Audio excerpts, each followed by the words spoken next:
ज्ञानरूपेण नररूपं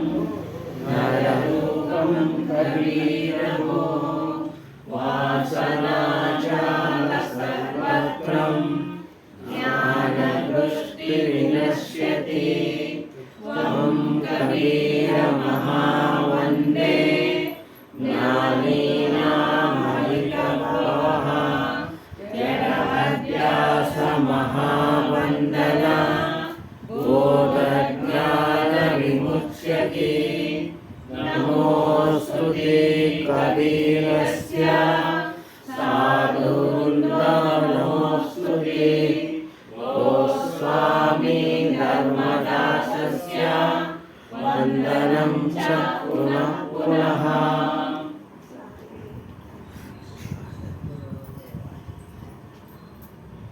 गुरु को कीजिए कोटि कोटि प्रणाम, कीट न जाने भृंग को गुरु कर ले आप समा।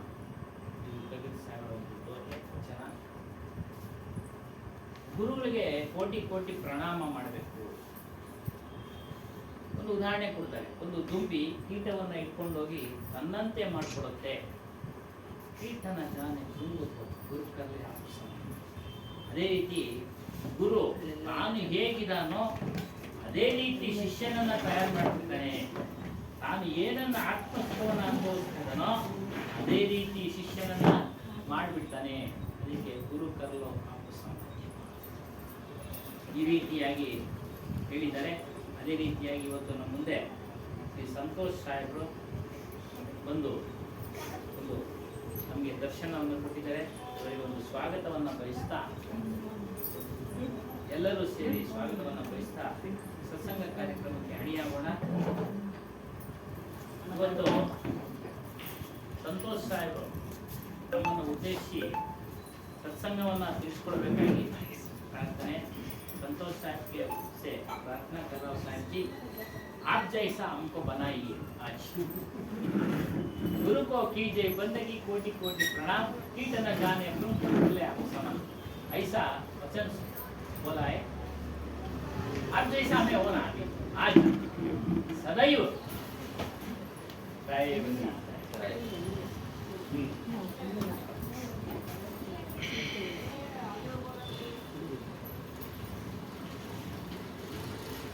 बोलिए श्री सद्गुरुदेव की, संत समाज की, भक्त समाज की, अपने अपने गुरु महाराज की, अपने माता पिता की।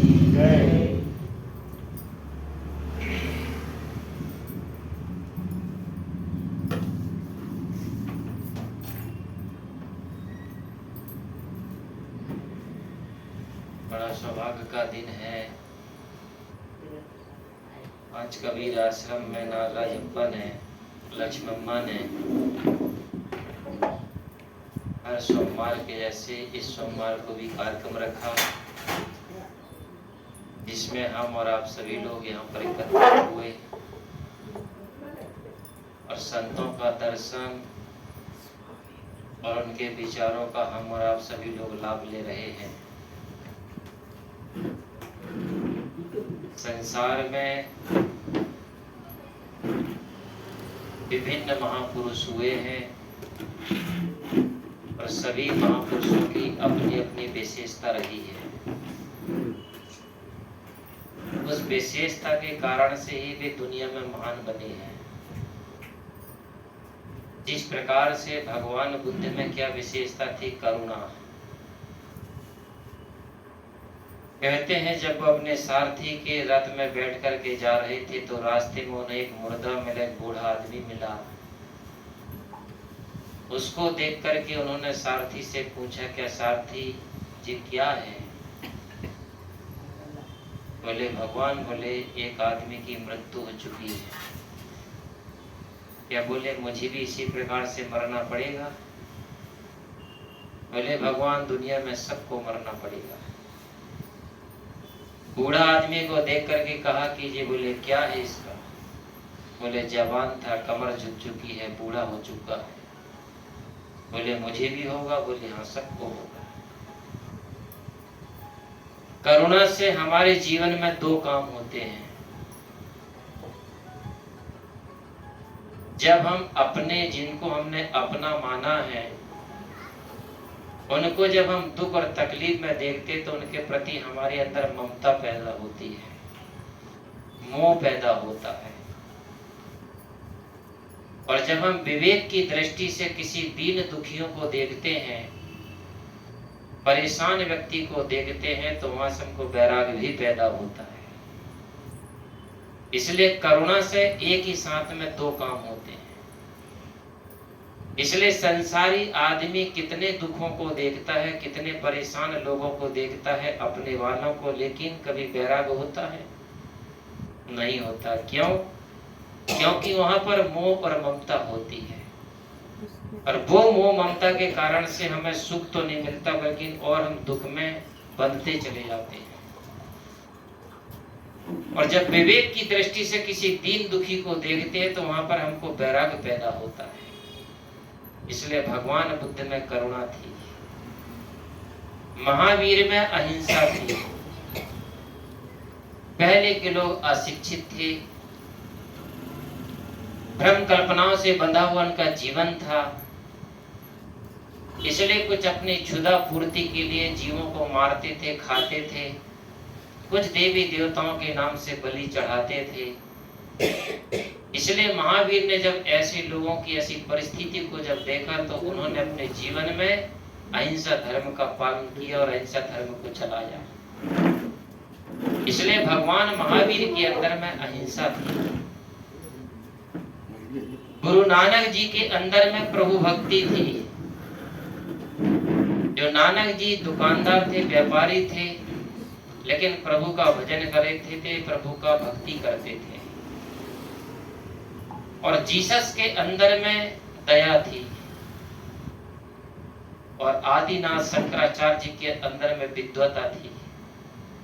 कहते हैं कि 12 साल की अवस्था में शंकराचार्य जी ने 4 वेदों का भाष्य कर दिया था। आज 12 साल का लड़का को अपना जीवन का पता नहीं रहता है, और उस महापुरुष ने 12 साल की अवस्था में 4 वेदों का भाष्य करके चले गए थे। इतने बड़े विद्वान थे। उसी समकालीन में संत सम्राट सदगुरु श्री कबीर साहब जी का अवतरण हुआ। तो कबीर साहब जी के अंदर में विवेक था, और विवेक के कारण से कबीर साहब पूरी दुनिया में अपना विवेक का प्रकाश सूरज के जैसे फैलाया, लोगों को जगाया।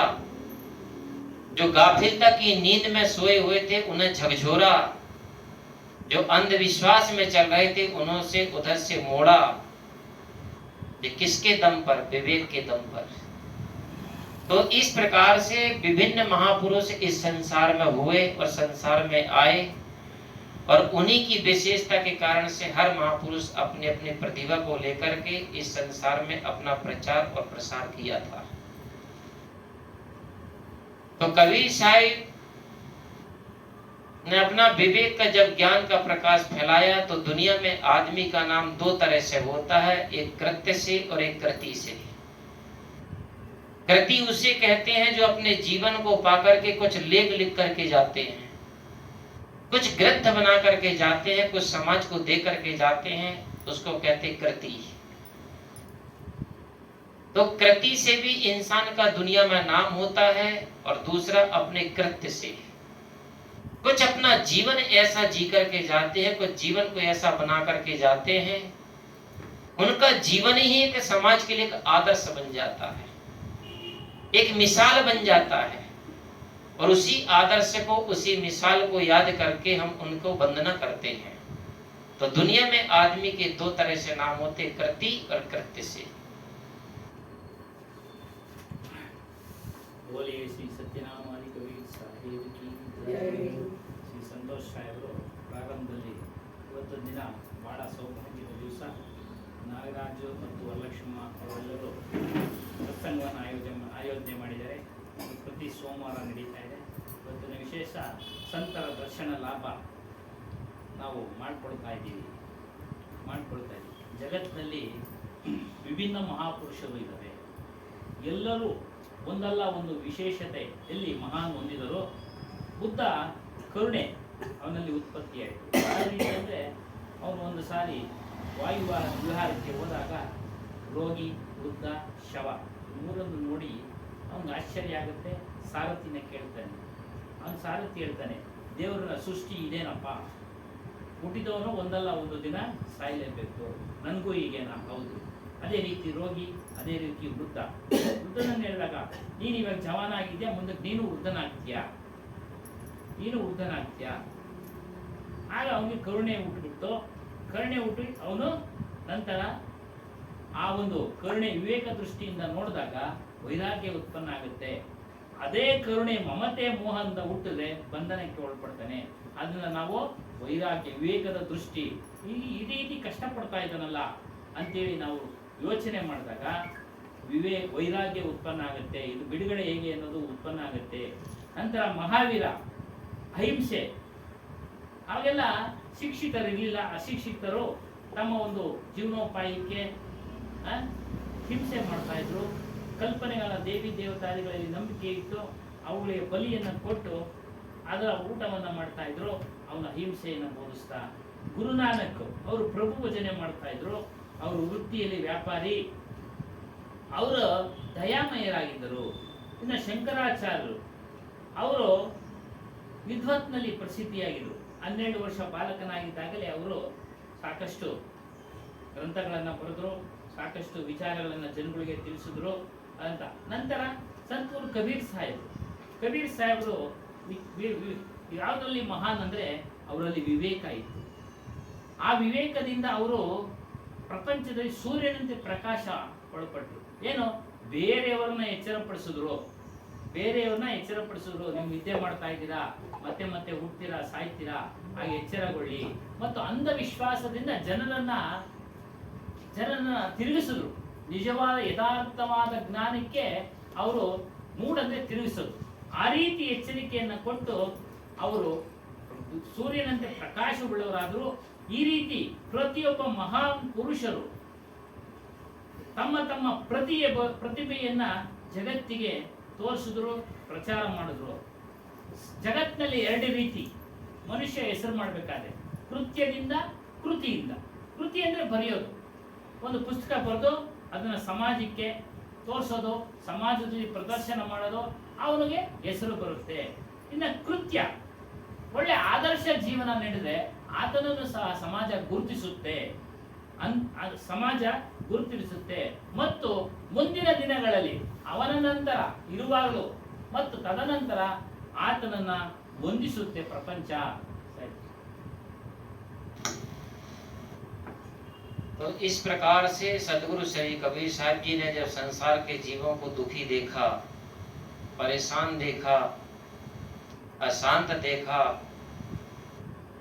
तो कबीर साहब ने उनके दुख, अशांति और परेशानी के मूल कारण को समझा। तो मूल कारण को समझते हुए कबीर साहब जी ने उस दुख से छुड़ाने के लिए संसार के जीवों को उन्होंने अपना ग्रंथ बीजक में एक प्रकरण बनाया है जिसका नाम है कहरा। कहरा जो शब्द लिया कबीर साहब ने उत्तर प्रदेश से।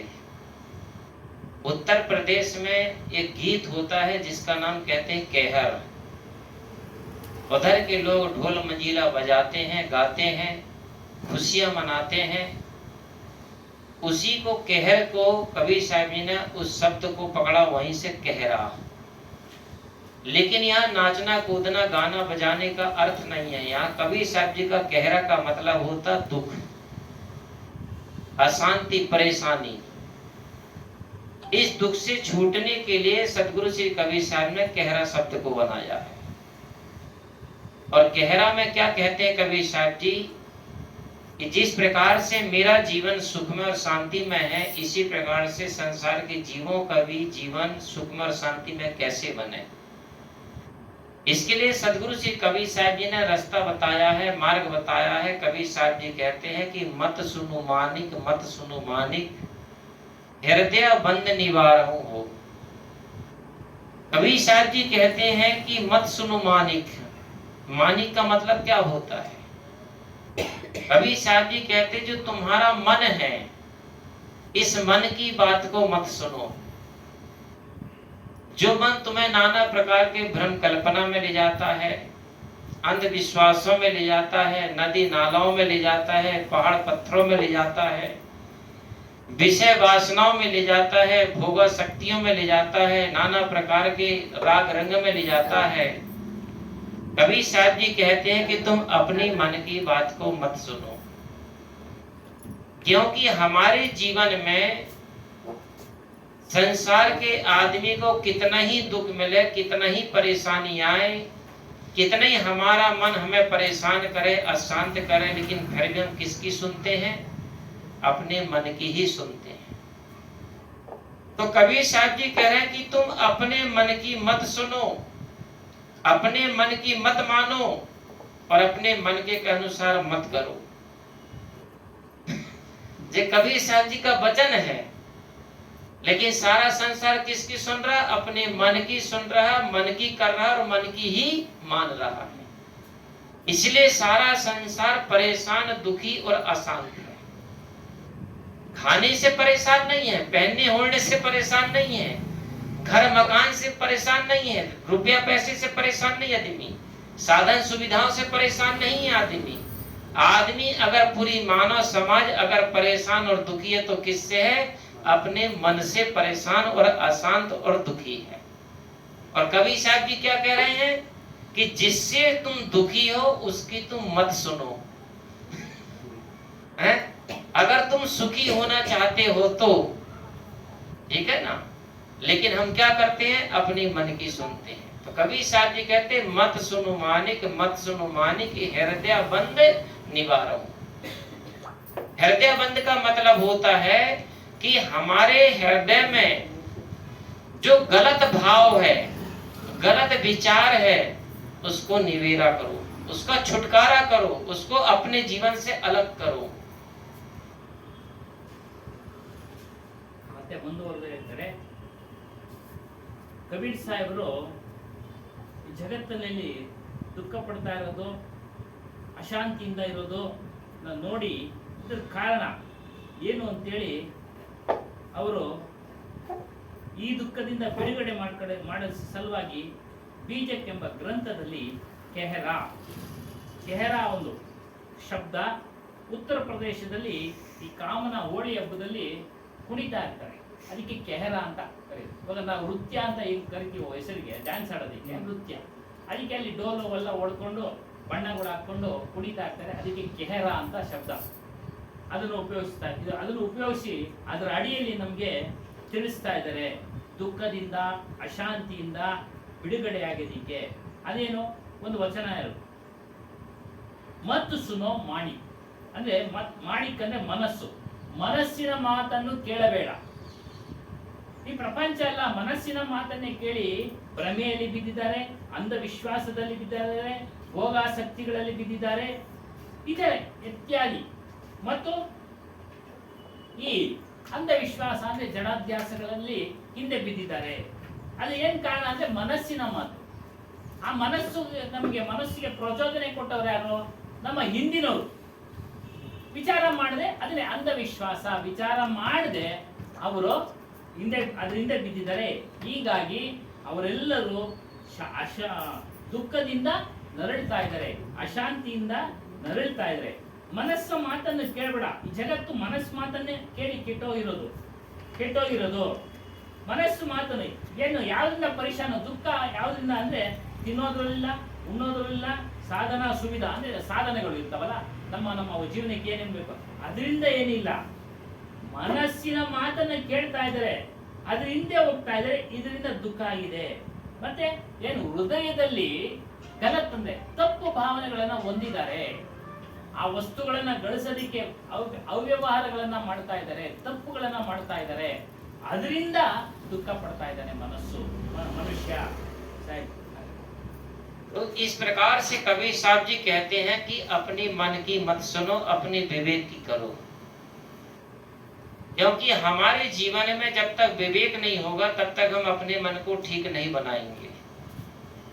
अपने मन को ठीक करना, अपने मन को निर्मल बनाना, अपने मन को पवित्र करना ही जीवन की सबसे बड़ी साधना है। इससे बढ़ के कोई दूसरी साधना नहीं है।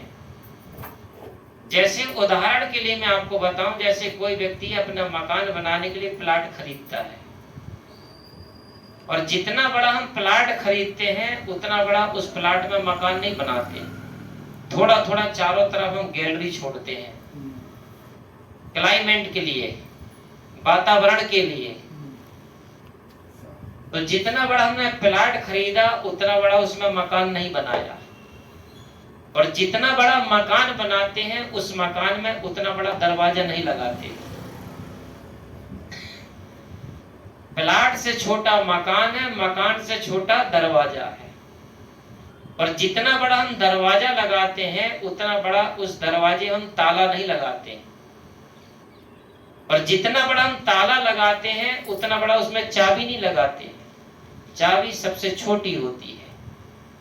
उस चाबी के बिना पूरा ताला, प्लाट, मकान सब बंद रहेगा, और अगर चाबी ठीक हो जाए तो पूरा प्लाट, मकान, दरवाजा सब खुल जाता, ओपन हो जाता है। तो मूल में क्या है? चाबी। इसी प्रकार हमारे मूल में है जीवन की साधना में हमारा मन रूपी चाबी।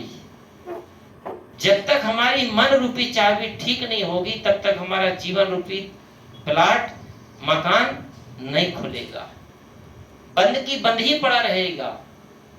इसलिए कबीर साहब जी कहते हैं, एक साधे सब साधिया, सब साधे एक जाए, जैसा सींचे मूल को फूले फले अगाए। कबीर साहब जी कहते तुम दुनिया की साधना मत करो। जैसे कोई एक वृक्ष होता है, पौधा होता है, तुम उसके शाखा, पत्ती, डालियों में, फल फूल में खाद पानी नहीं डालते हैं। खाद पानी कहाँ डालते? उसकी मूल जड़ में। और जब मूल जड़ में हम अगर खाद पानी डालते हैं तो ऑटोमेटिक पूरे वृक्ष को शाखा, पत्ती, डालियों में, फल फूलों में अपने आप पानी, खाद पहुंच जाता है। कहाँ डालने से? मूल में डालने से। इसी प्रकार अपने मूल, अपने मन को ठीक कर लो तो तुम्हारा जीवन अपने आप ठीक हो जाएगा। और मूल को अगर गड़बड़ करोगे तो पूरा जीवन ही गड़बड़ हो जाएगा। एक नई नई शादी हुई एक लड़की की, और जब वो अपने ससुराल गई तो ससुराल जाने के बाद में क्या होता है, वो लड़की भगत की बच्ची थी, एक साधारण परिवार में गई। परिवार बहुत बड़ा हो या साधारण हो उससे महत्वता नहीं होती है। महत्वता किसकी होती, विशेषता किसकी होती है? उस परिवार में रहने वालों का विचार और हृदय कितना उदार है, कितना सार गर्भित है, विशेषता वहां से होती है। आदमी के पास में बहुत बड़ा मकान होता है, बहुत बड़ा परिवार होता है, लेकिन हृदय बहुत छोटा होता है। एक व्यक्ति का घर मकान बहुत छोटा होता है लेकिन हृदय उसका बहुत विशाल होता है। हृदय, विचार उसके बहुत उदार होते हैं, ठीक है ना। तो इसी प्रकार एक साधारण परिवार में लड़की गई, भगत की बच्ची थी, समझदार थी, बुद्धिमान थी। इसलिए उसको अपने ससुराल में जैसा भी उसे खाने को मिलता था खा लेती थी, जो भी पीने को मिल जाए पी लेती थी, जैसा भी पहनने ओढ़ने को मिल जाए पहन ओढ़ लेती थी, जैसा भी रहने को मिल जाए रह लेती थी। उसे कोई परेशानी नहीं थी। ज्ञानी आदमी को, समझदार आदमी को जीवन में कहीं भी परेशानी नहीं है, और अज्ञानी आदमी को, ना समझ आदमी को जिंदगी में कदम कदम में परेशानी है। तो वो लड़की दूध भी पीती थी, दही भी खाती थी, छाछ भी पीती थी, घी भी खाती थी, मक्खन भी खाती थी, सब कुछ खाती थी।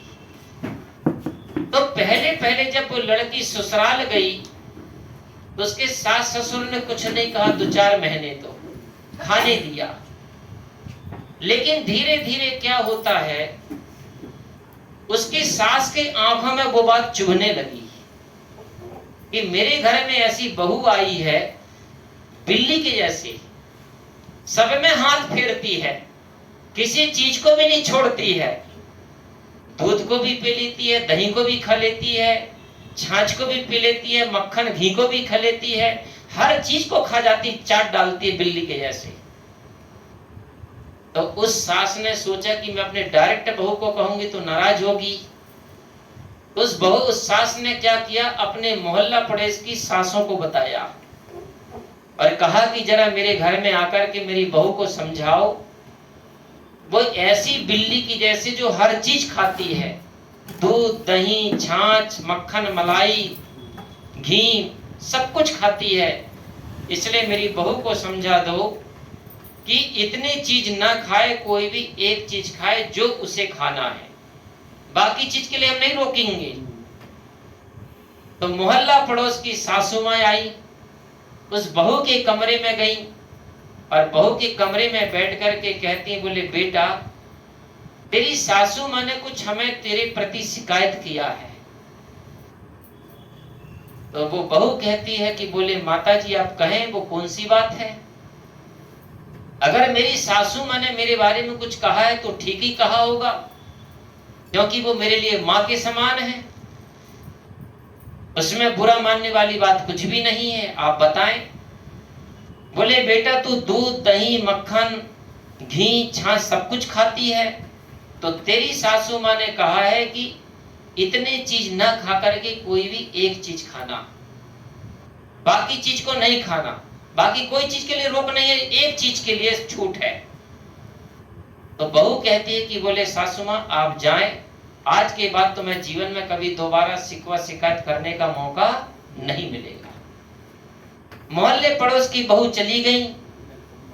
अब वो रात होती है, रात में खाना बनाती, भोजन बनाती, सबको परिवार को खिलाती है और अपने कमरे में जाकर के एकांत में दरवाजा बंद करके अपने गुरु की स्मरण करती है और गुरु से प्रार्थना करती कि हे गुरुदेव, मेरे जीवन में एक बहुत बड़ी समस्या आके खड़ी हो गई है।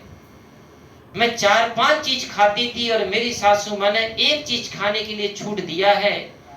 मैं निर्णय नहीं कर पा रही कि मैं किस चीज को खाऊं। तो हे गुरुदेव मुझे प्रेरणा दे कि मैं किस चीज का चुनाव करूं। उसके हृदय से आवाज आई, उस गुरु ने बोला, उसकी अंतर आत्मा ने कहा कि बेटा तू सब चीज को छोड़ देना, सिर्फ तू दूध को पीना शुरू कर दे। अब वो लड़की दूसरे दिन से दूध पीना शुरू कर दी। 15 दिन तक सासू माँ ने कुछ नहीं कहा।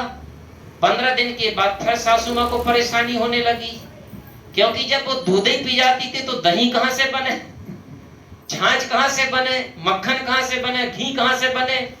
फिर सासू माँ को परेशानी हुई। फिर पड़ोस में गई तो पड़ोसी की सासू माँ ने कहा कि अब हमारा बोलने का अधिकार नहीं है। क्यों? क्योंकि आपके वचन के अनुसार आपने एक चीज की छूट दिया था, इसलिए वो एक चीज ही पी रही है, इसलिए अब हम उसको कहने का हमारा अधिकार नहीं है। तो कहने का मतलब है जिस प्रकार दूध से ही दही बनता था, दूध से ही मक्खन बनता था, दूध से ही छाछ बनता था, दूध से ही घी बनता था, उस बहू ने मूल में किस चीज को पकड़ा? दूध को। इसी प्रकार हमारे जीवन के मूल में क्या है? व्यवहार में हमारा मन है और अध्यात्म में हमारी आत्मा है। अपने व्यवहार में अपने मूल, अपने मन को ठीक कर लो और अध्यात्म में अपने स्वरूप को जान लो, तुम्हारा व्यवहार और परमार्थ दोनों सुंदर और सफल हो जाएगा।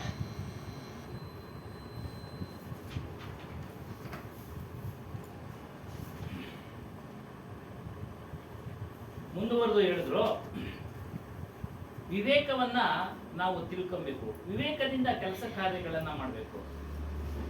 ಅದು ಮಾಡ್ಕೊಳ್ಳೋಕ್ಕೆ ನಾವು ಮನಸ್ಸನ್ನ ನಿರ್ಮಲವಾಗಿ ಇಟ್ಕೊಳ್ಬೇಕು. ಒಂದು ಫ್ಲಾಟ್ ಉದಾಹರಣೆ ಕೊಟ್ಟರು. ಆ ಫ್ಲಾಟ್ಗೆ ಒಳಗಡೆ ಎಷ್ಟು ದೊಡ್ಡ ವಿಶಾಲವಾಗಿರುತ್ತೆ, ಅದಕ್ಕೆ ಒಂದು ಸಣ್ಣ ಬಾಗಿಲು, ಒಂದು ಸಣ್ಣ ಚಾವಿ. ವಿಶಾಲ ಏನಕ್ಕೆ ಮಾಡಿಕೊಂಡಿದ್ರೆ ಗಾಳಿ ಬರೋದಕ್ಕೆ, ಮತ್ತೊಂದಕ್ಕೆ ತೆಗೆದುಕೊಂಡಿದ್ದಾರೆ. ಆ ಸಣ್ಣ ಬಾಗಿಲಿನ ಮೂಲಕ ಪ್ರವೇಶ ಮಾಡಬೇಕು. ಸಣ್ಣ ಚಾವಿಯನ್ನು ತೆಗೆದು ಹೋಗ್ಬೇಕು, ಅದು ಮೂಲ ಚಾವಿ. ಅದು ಇದ್ರೆ ನಾವು ಹತ್ರ ಒಳಗಡೆ ಹೋಗ್ಬೋದು, ಇಲ್ಲಾಂದ್ರೆ ಓಪನ್ ಆಗಲ್ಲ. ಮತ್ತು ಒಂದೊಂದು ಉದಾಹರಣೆ ಕೊಟ್ಟರು, ಮರ ಬೆಳೆಯೋದಿಕ್ಕೆ ನಾವು ನೀರೆಲ್ಲ ಹಾಕ್ತಿವಿ, ಬುಡಕ್ಕಾಗ್ತೀವಿ. ಮೂಲ ಇಲ್ಲಿ ಬುಡ. ಅದೇನ್ ಮಾಡುತ್ತೆ, ಎಲ್ಲಾ ಕಡೆಗೂ ಸರಬರಾಜು ಮಾಡ್ಕೊಳ್ಳುತ್ತೆ ನೀರು. ಏನು? ಎಲೆಗಳಿಗೆ, ಕಾಂಡಗಳಿಗೆ, ಹಣ್ಣುಗಳಿಗೆ, ಕಾಯಿಗಳಿಗೆ. ಅದ್ರ ಅರ್ಥ ಏನು ಅಂದ್ರೆ ನಾವು ಮನಸ್ಸನ್ನ ಸರ್ ಮಾಡ್ಕೊಳ್ಬೇಕು. ಮೂಲ ಮನಸ್ಸೇ. ಮನಸ್ಸಿನ ಮಾತನ್ನೇ ಕೇಳಿ ಮನುಷ್ಯ ಕೆಡ್ತಾ ಇರೋದು. ಹಾಗಾಗಿ ಮನಸ್ಸನ್ನ ನಾವು ಚೆನ್ನಾಗಿ ಇಟ್ಕೊಳ್ಬೇಕು. ಇನ್ನೊಂದು ಉದಾಹರಣೆ, ಒಬ್ಬ ಹೊಸದಾಗಿ ಸೊಸೆ ಅತ್ತೆ ಮನೆಗೆ ಕೊಡ್ಲು, ಅತ್ತೆ ಮನೆ ಪರಿವಾರ ಹೇಳಿದ್ರು, ಪರಿವಾರ ಚಿಕ್ಕದಾದ್ರೂ ಪರವಾಗಿಲ್ಲ, ದೊಡ್ಡದಾದ್ರೂ ಪರವಾಗಿಲ್ಲ, ಮನಸ್ಸುಗಳು ವಿಶಾಲವಾಗಿದ್ರೆ ಏನು ಸಮಸ್ಯೆ ಇಲ್ಲ. ಈ ಅತ್ತೆ ಮನೆಗೆ ಹೋದಂತ ಸೊಸೆ ಎಲ್ಲವನ್ನ ತಿನ್ನಕ್ಕೆ ಶುರು ಮಾಡ್ತಾರೆ. ಏನು, ಬೆಣ್ಣೆ, ತುಪ್ಪ, ಮೊಸರು, ಮಜ್ಜಿಗೆ ಮತ್ತು ಎಲ್ಲವನ್ನ ತಿಂತಾರೆ. ಇವಳು ಗುರುಭಕ್ತಳು. ಜೊತೆಗೆ ಜ್ಞಾನಿ ಯಾವತ್ತೂ ಸಮಸ್ಯೆಗೆ ಸಿಲುಕಾಕೊಳ್ಳೋದಿಲ್ಲ, ತೊಂದರೆ ಪಡೋದಿಲ್ಲ, ಕಷ್ಟ ಬಿಡೋದಿಲ್ಲ. ಅಜ್ಞಾನಿ ಸಮಸ್ಯೆಗೆ ಸಿಕ್ಕಾಕೊಳ್ತಾನೆ, ದುಃಖ ಪಡ್ತಾನೆ. ಇದೇ ರೀತಿ ಎಲ್ಲವನ್ನ ತಿಂತಾ ಇದ್ದಲ್ಲ, ಅತ್ತೆಗೆ ನೋಡಕ್ಕಾಗದೆ 4 ತಿಂಗಳು ಕಳೀತು. ನೇರವಾಗಿ ಹೇಳಕ್ಕಾಗದೆ ಪಕ್ಕದ ಮನೆಯವ್ರ ಹತ್ರ ಹೇಳ್ತಾಳೆ, ನನ್ನ ಸೊಸೆಗೆ ಹೇಳಿ ಈ ರೀತಿ ಎಲ್ಲವನ್ನ ತಿಂತಾ ಇದ್ದಾಳೆ, ಯಾವ್ದಾದ್ರೂ ಒಂದನ್ನ ತಿನ್ನಿ ಅಂತ ಕೇಳಿ. ಪಕ್ಕದ ಮನೆಯವ್ರು ಬರ್ತಾರೆ, ನಿಮ್ಮ ಅತ್ತೆ ಹಿಂಗ ಆರೋಪ ಮಾಡಿದ್ರಪ್ಪ, ನೀನೇನು ಬೆಣ್ಣೆ, ಮೊಸರು, ಮಜ್ಜಿಗೆ, ಎಲ್ಲವನ್ನ, ಹಾಲು ಎಲ್ಲವನ್ನ ತಗೊಳ್ತೀಂತಲ್ಲ, ಯಾವ್ದಾದ್ರು ಒಂದನ್ನ ನೀನು ತಗೋ ಅಂತ.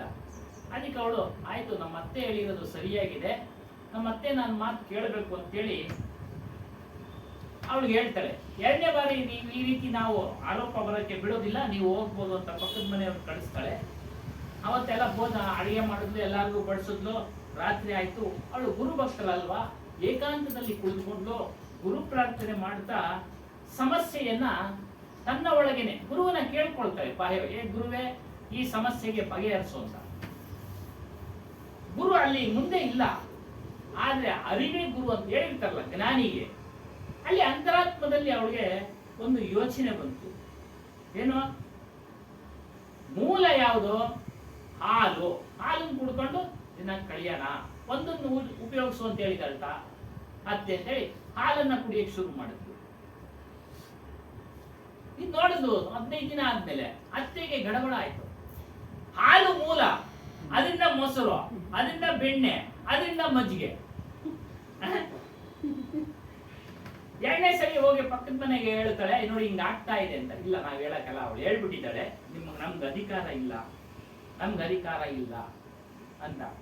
ಅದೇ ರೀತಿ ನಾವು ಏನು, ಮೂಲ ಮನಸ್ಸನ್ನು ನಾವು ಸರಿ ಮಾಡ್ಕೊಳ್ಬೇಕು. ಮನಸ್ಸು ಸರಿಯಾಗಿದ್ರೆ ನಮ್ಮ ವ್ಯವಹಾರವೆಲ್ಲವೂ ಚೆನ್ನಾಗಿರುತ್ತೆ, ಸರಿಯಾಗಿರುತ್ತೆ. ಮತ್ತು ನಮ್ಮ ಮನಸ್ಸನ್ನ ಆಧ್ಯಾತ್ಮಿಕ ಕಡೆಗೆ ತೆಗೆದುಕೊಂಡು ಹೋದ್ರೆ ನಾವು ಜ್ಞಾನಿಗಳಾಗ್ತೀವಿ, ಆಧ್ಯಾತ್ಮಿಕ ಜೀವಿಗಳಾಗ್ತೀವಿ. ನೇನ ಬಿಟ್ಟಿದ್ರೆ ಯಾರನ್ನ ಹೇಳ್ಬೋದು. तो इस प्रकार से सदगुरु श्री कबीर साहब जी कहते हैं कि मत सुनो मानिक, मत सुनो मानिक। कबीर साहब जी कहते अपनी मन की बात को मत सुनो, मन की बात को मत करो, मन की बात को मत मानो। हृदय बंद निवारो, जो तुम्हारे हृदय का बंद है, भाव गलत है, उसको निवारो का मतलब है उसको निवेरा करो, उसको अलग करो।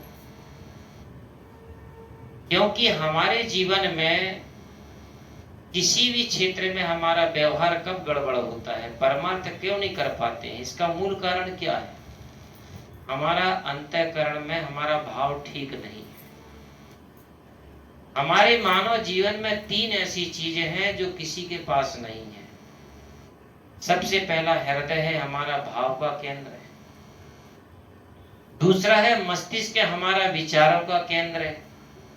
और तीसरी है भाव और विचारों को व्यक्त करने के लिए हमारी इंद्रियां, जिससे हम कर्म करते हैं। ठीक है। तो सबसे पहले हमारा भाव ठीक क्यों नहीं है? क्योंकि हमारे हृदय में वासना है। जहां वासना होती है, आसक्ति होती है, विकार होता है, वहां पर भाव हमेशा गलत होता है। ठीक।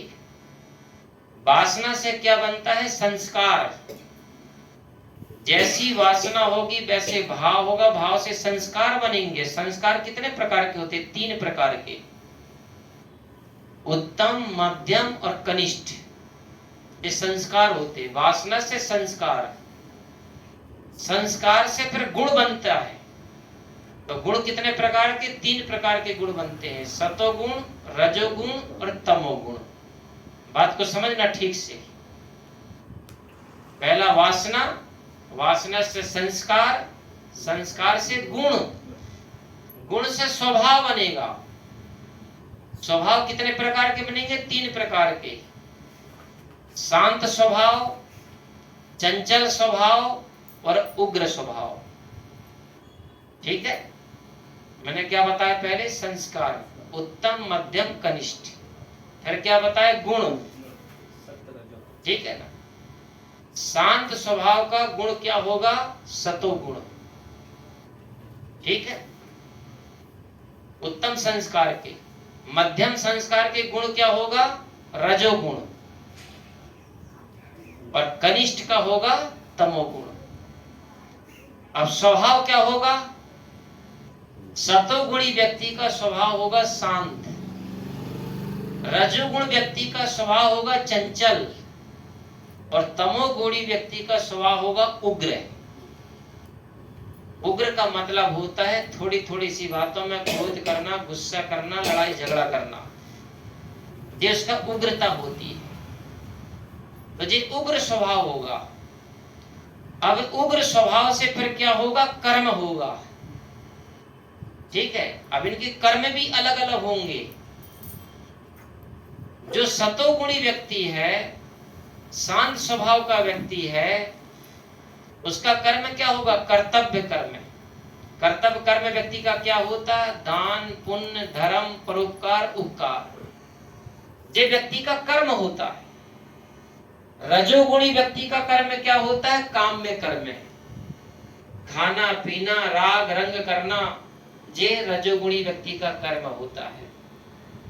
तमोगुणी व्यक्ति का कर्म क्या होगा? लड़ाई झगड़ा, मार काट, मलिनता, ये तमोगुणी व्यक्ति का कर्म होता है।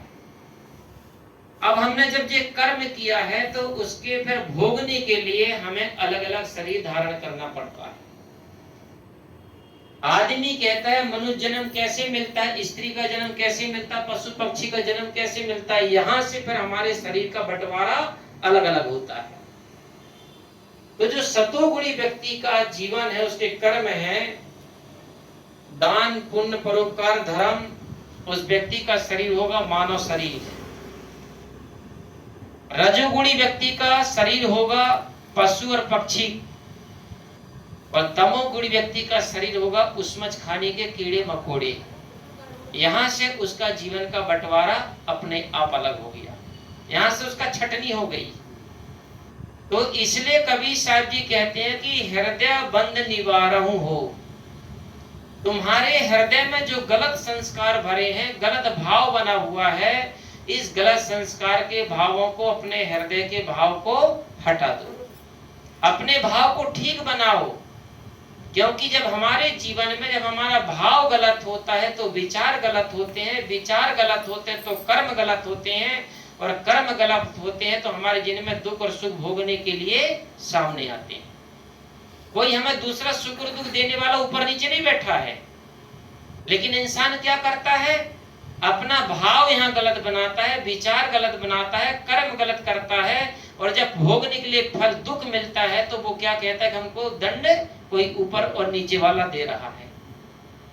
ये उसकी महाभ्रांति है, महाभूल भुलैया है। इसलिए कबीर साहब जी कहते हैं कि अपने भाव को सबसे पहले ठीक करो। हमारे जीवन में जैसे भाव का चश्मा लगाते हैं, वैसे हमको सारे संसार की दुनिया दिखती है। हमारा भाव जब अच्छा होता तो सारा संसार अच्छा दिखता है, और जब भाव मलिन होता, गंदा होता है, तो सारा संसार गंदा दिखता है। जैसे हरा चश्मा लगा लो, दुनिया हरी भी नहीं है तो भी पूरी दुनिया हरी दिखती है। काला चश्मा लगा लो तो सारे संसार काला दिखता है। पीला लगा लो तो सारा संसार पीला दिखता है। इसी प्रकार जब हम जीवन में भाव रूपी चश्मा जब लगा लेते हैं तो सारा संसार हमको वैसा ही दिखने लगता है। एक समय की बात है, रामदास महाराज जी थे, और रामदास जी महाराज रामायण की कथा बोलते थे, और इतनी सुंदर कथा कहते थे कि जितने भी श्रोतागण आते थे बड़े मंत्र मुग्ध हो जाते थे।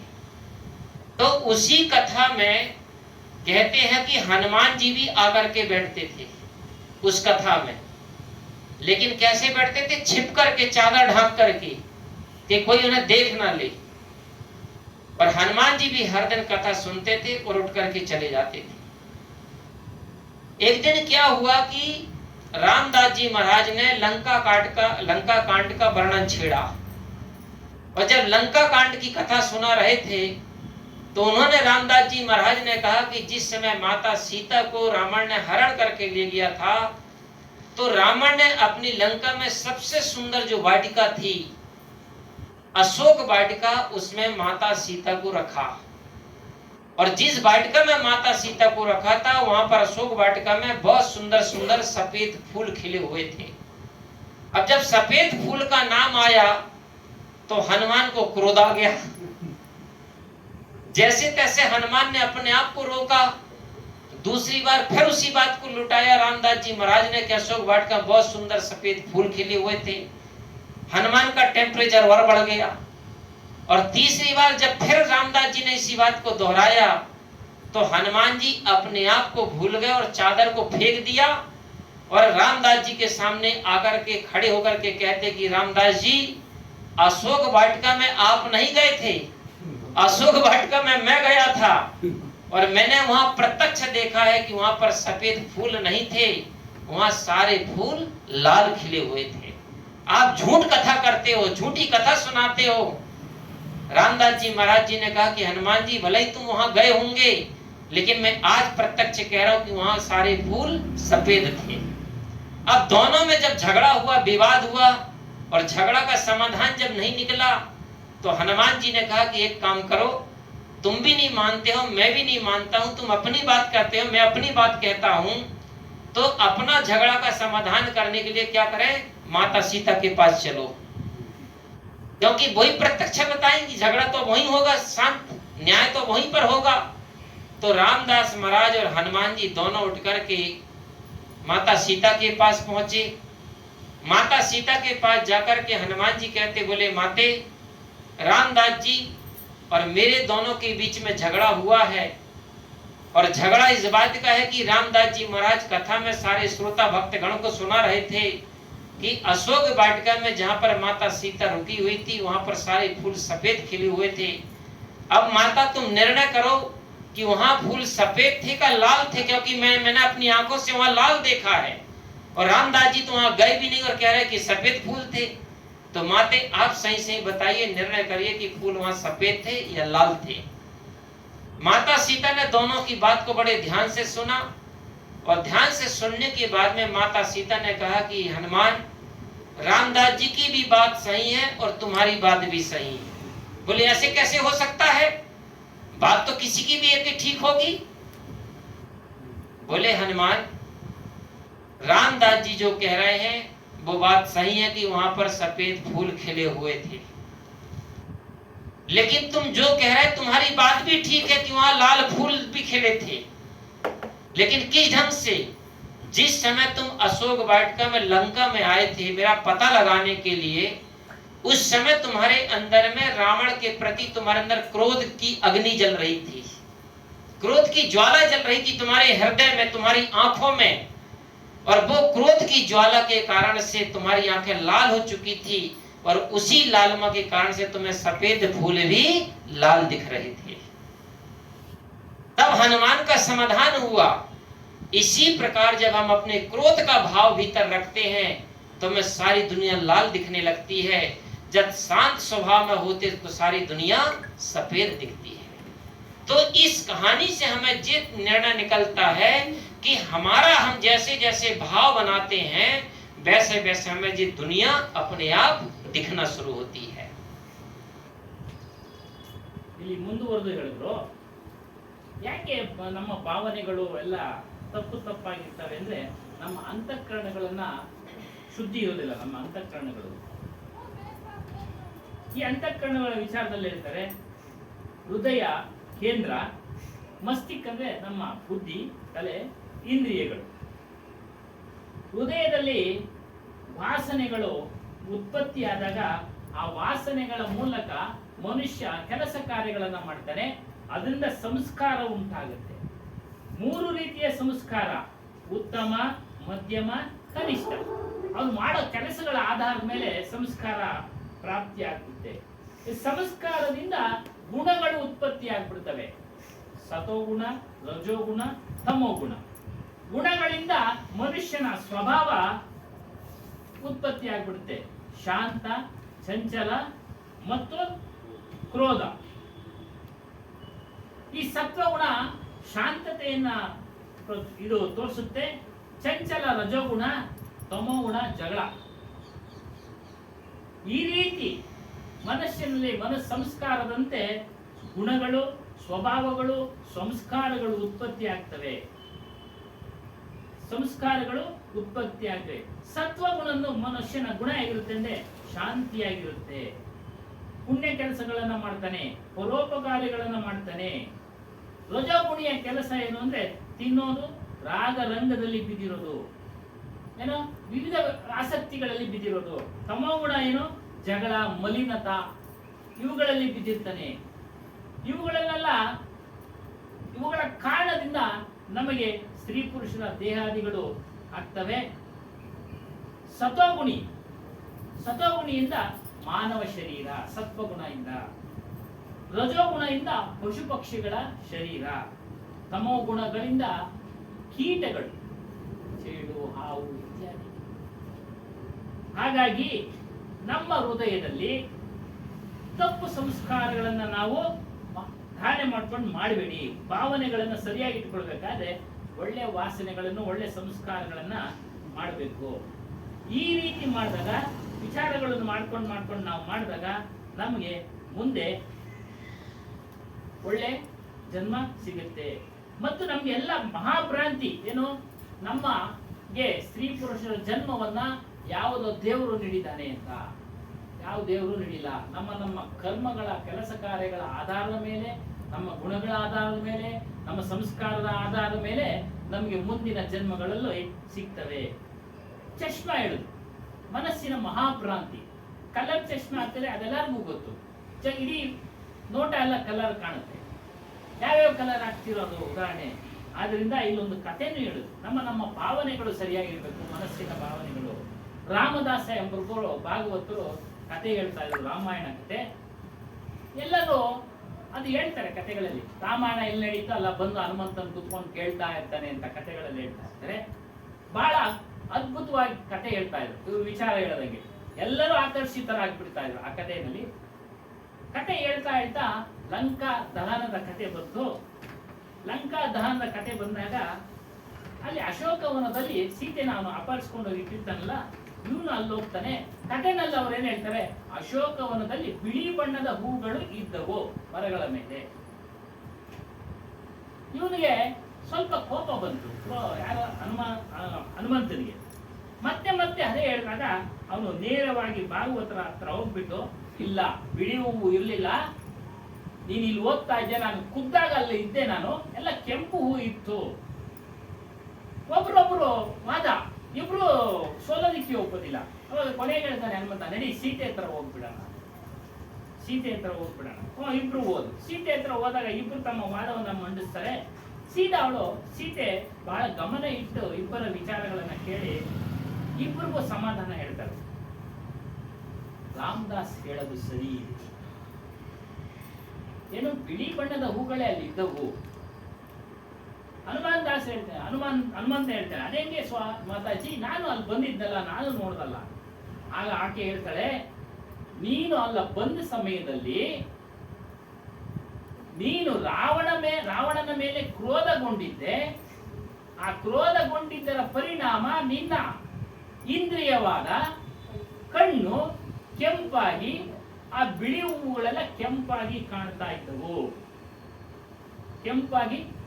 ಇದ್ದವು ಅಂತ ಇಬ್ಬರಿಗೂ ಸಮಾಧಾನ ಹೇಳ್ತಾಗ ಇಬ್ರು ಒಪ್ಕೊಳ್ತಾರೆ. ಅದೇ ರೀತಿ ಇದು ನಾವು ನಮ್ಮ ಮನಸ್ಸನ್ನು ಸರಿಯಾಗಿ ಇಟ್ಕೊಳ್ಬೇಕು. ನಮ್ಮ ಮನಸ್ಸನ್ನ ಯಾವ್ಯಾವ ರೀತಿ ಇಟ್ಕೊಂಡು ನಾವು ಕೆಲಸ ಕಾರ್ಯಗಳನ್ನ ಮಾಡ್ತೀವೋ ಅದೇ ರೀತಿ ನಮ್ಮ ಇಂದ್ರಿಯಗಳು ಅದಕ್ಕೆ ಒಂದು ಪ್ರಚೋದನೆ ಕೊಡ್ತವೆ. ಸತ್ವಗುಣ ದಾನ ಮಾಡೋದು, ಪುಣ್ಯ ಕರ್ಮ ಪರೋಪಕಾರ ಮಾಡೋದು ಇತ್ಯಾದಿ. ರಜೋಗುಣ ಬರೀ ತಿನ್ನೋದೆ. ತಮೋಗುಣ ಜಗಳ ಆಡೋದು. ಅವ್ರು ಅದರಲ್ಲೇ ಇರ್ತಾರೆ, ನಾವು ನೋಡ್ತಾ ಇರ್ತೀವಿ. ಅದು ಬಿಟ್ಟು ಬೇರೆ ಏನಿಲ್ಲ. ಹಾಗಾಗಿ ನಿಮ್ಮ ಭಾವನೆಗಳನ್ನ, ನಿಮ್ಮ ಸ್ವಭಾವಗಳನ್ನ ಮೂಲದಿಂದಲೇ ನೀವು ಸರಿಪಡಿಸ್ಕೊಳ್ಬೇಕು. ಆ ಮೂಲ ಯಾವುದಂದ್ರೆ ಮನಸ್ಸು. ಮನಸ್ಸಿಗೆ ವಿವೇಕ ಕೊಡಬೇಕು. ಮನಸ್ಸಿಗೆ ವಿವೇಕ ಕೊಡಬೇಕು. ಅದಕ್ಕೆ ಮನಸ್ಸಿನ ಮಾತನ್ನ ಕೇಳಬೇಡಿ ಅಂತ ಕಬೀರ್ ಸಾಹೇಬ್ ಕ್ಯಾರನಲ್ಲಿ ಹೇಳಿದ್ರು.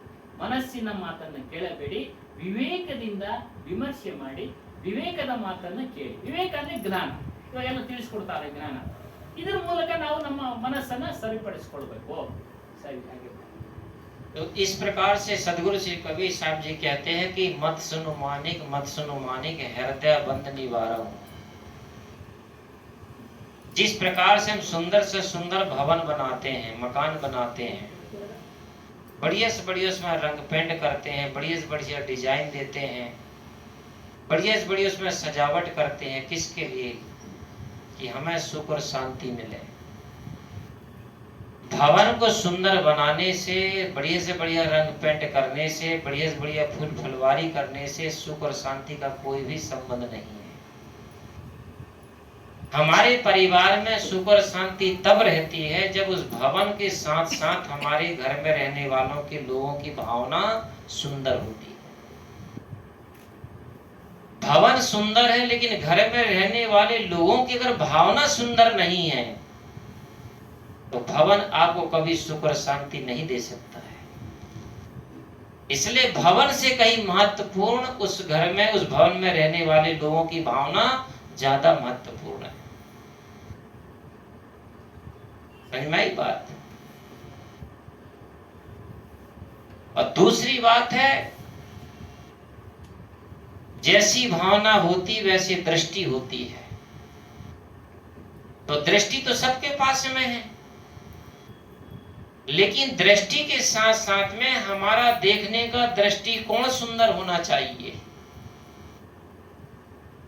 अगर हमारे पास में दृष्टिकोण सुंदर नहीं होगा, जो यही दृष्टि हमें दुनिया में अपमान भी दिलाएगी, लड़ाई झगड़े भी करवाएगी और जूते भी दिलाएगी, निंदा बदनामी भी कराएगी, क्योंकि इसी दृष्टि से हम लोगों को गलत भाव से देखेंगे, गलत दृष्टि से देखेंगे, इसी दृष्टि से गलत हरकत करेंगे।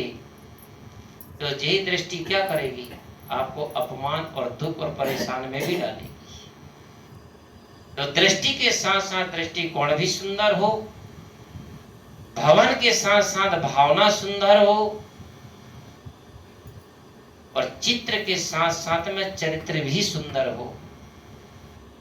चित्र तो हर व्यक्ति सुंदर बनाता है, चाहे कोई काला हो, गोरा हो, मीडियम हो, कैसे भी हो, लेकिन फिर भी हर व्यक्ति अपने जीवन में फिर भी अपने हाथों से चित्र और सुंदर बनाता है। एक बार मैं ट्रेन में यात्रा कर रहा था और मेरे सामने एक 20-22 साल की नौजवान लड़की बैठी थी।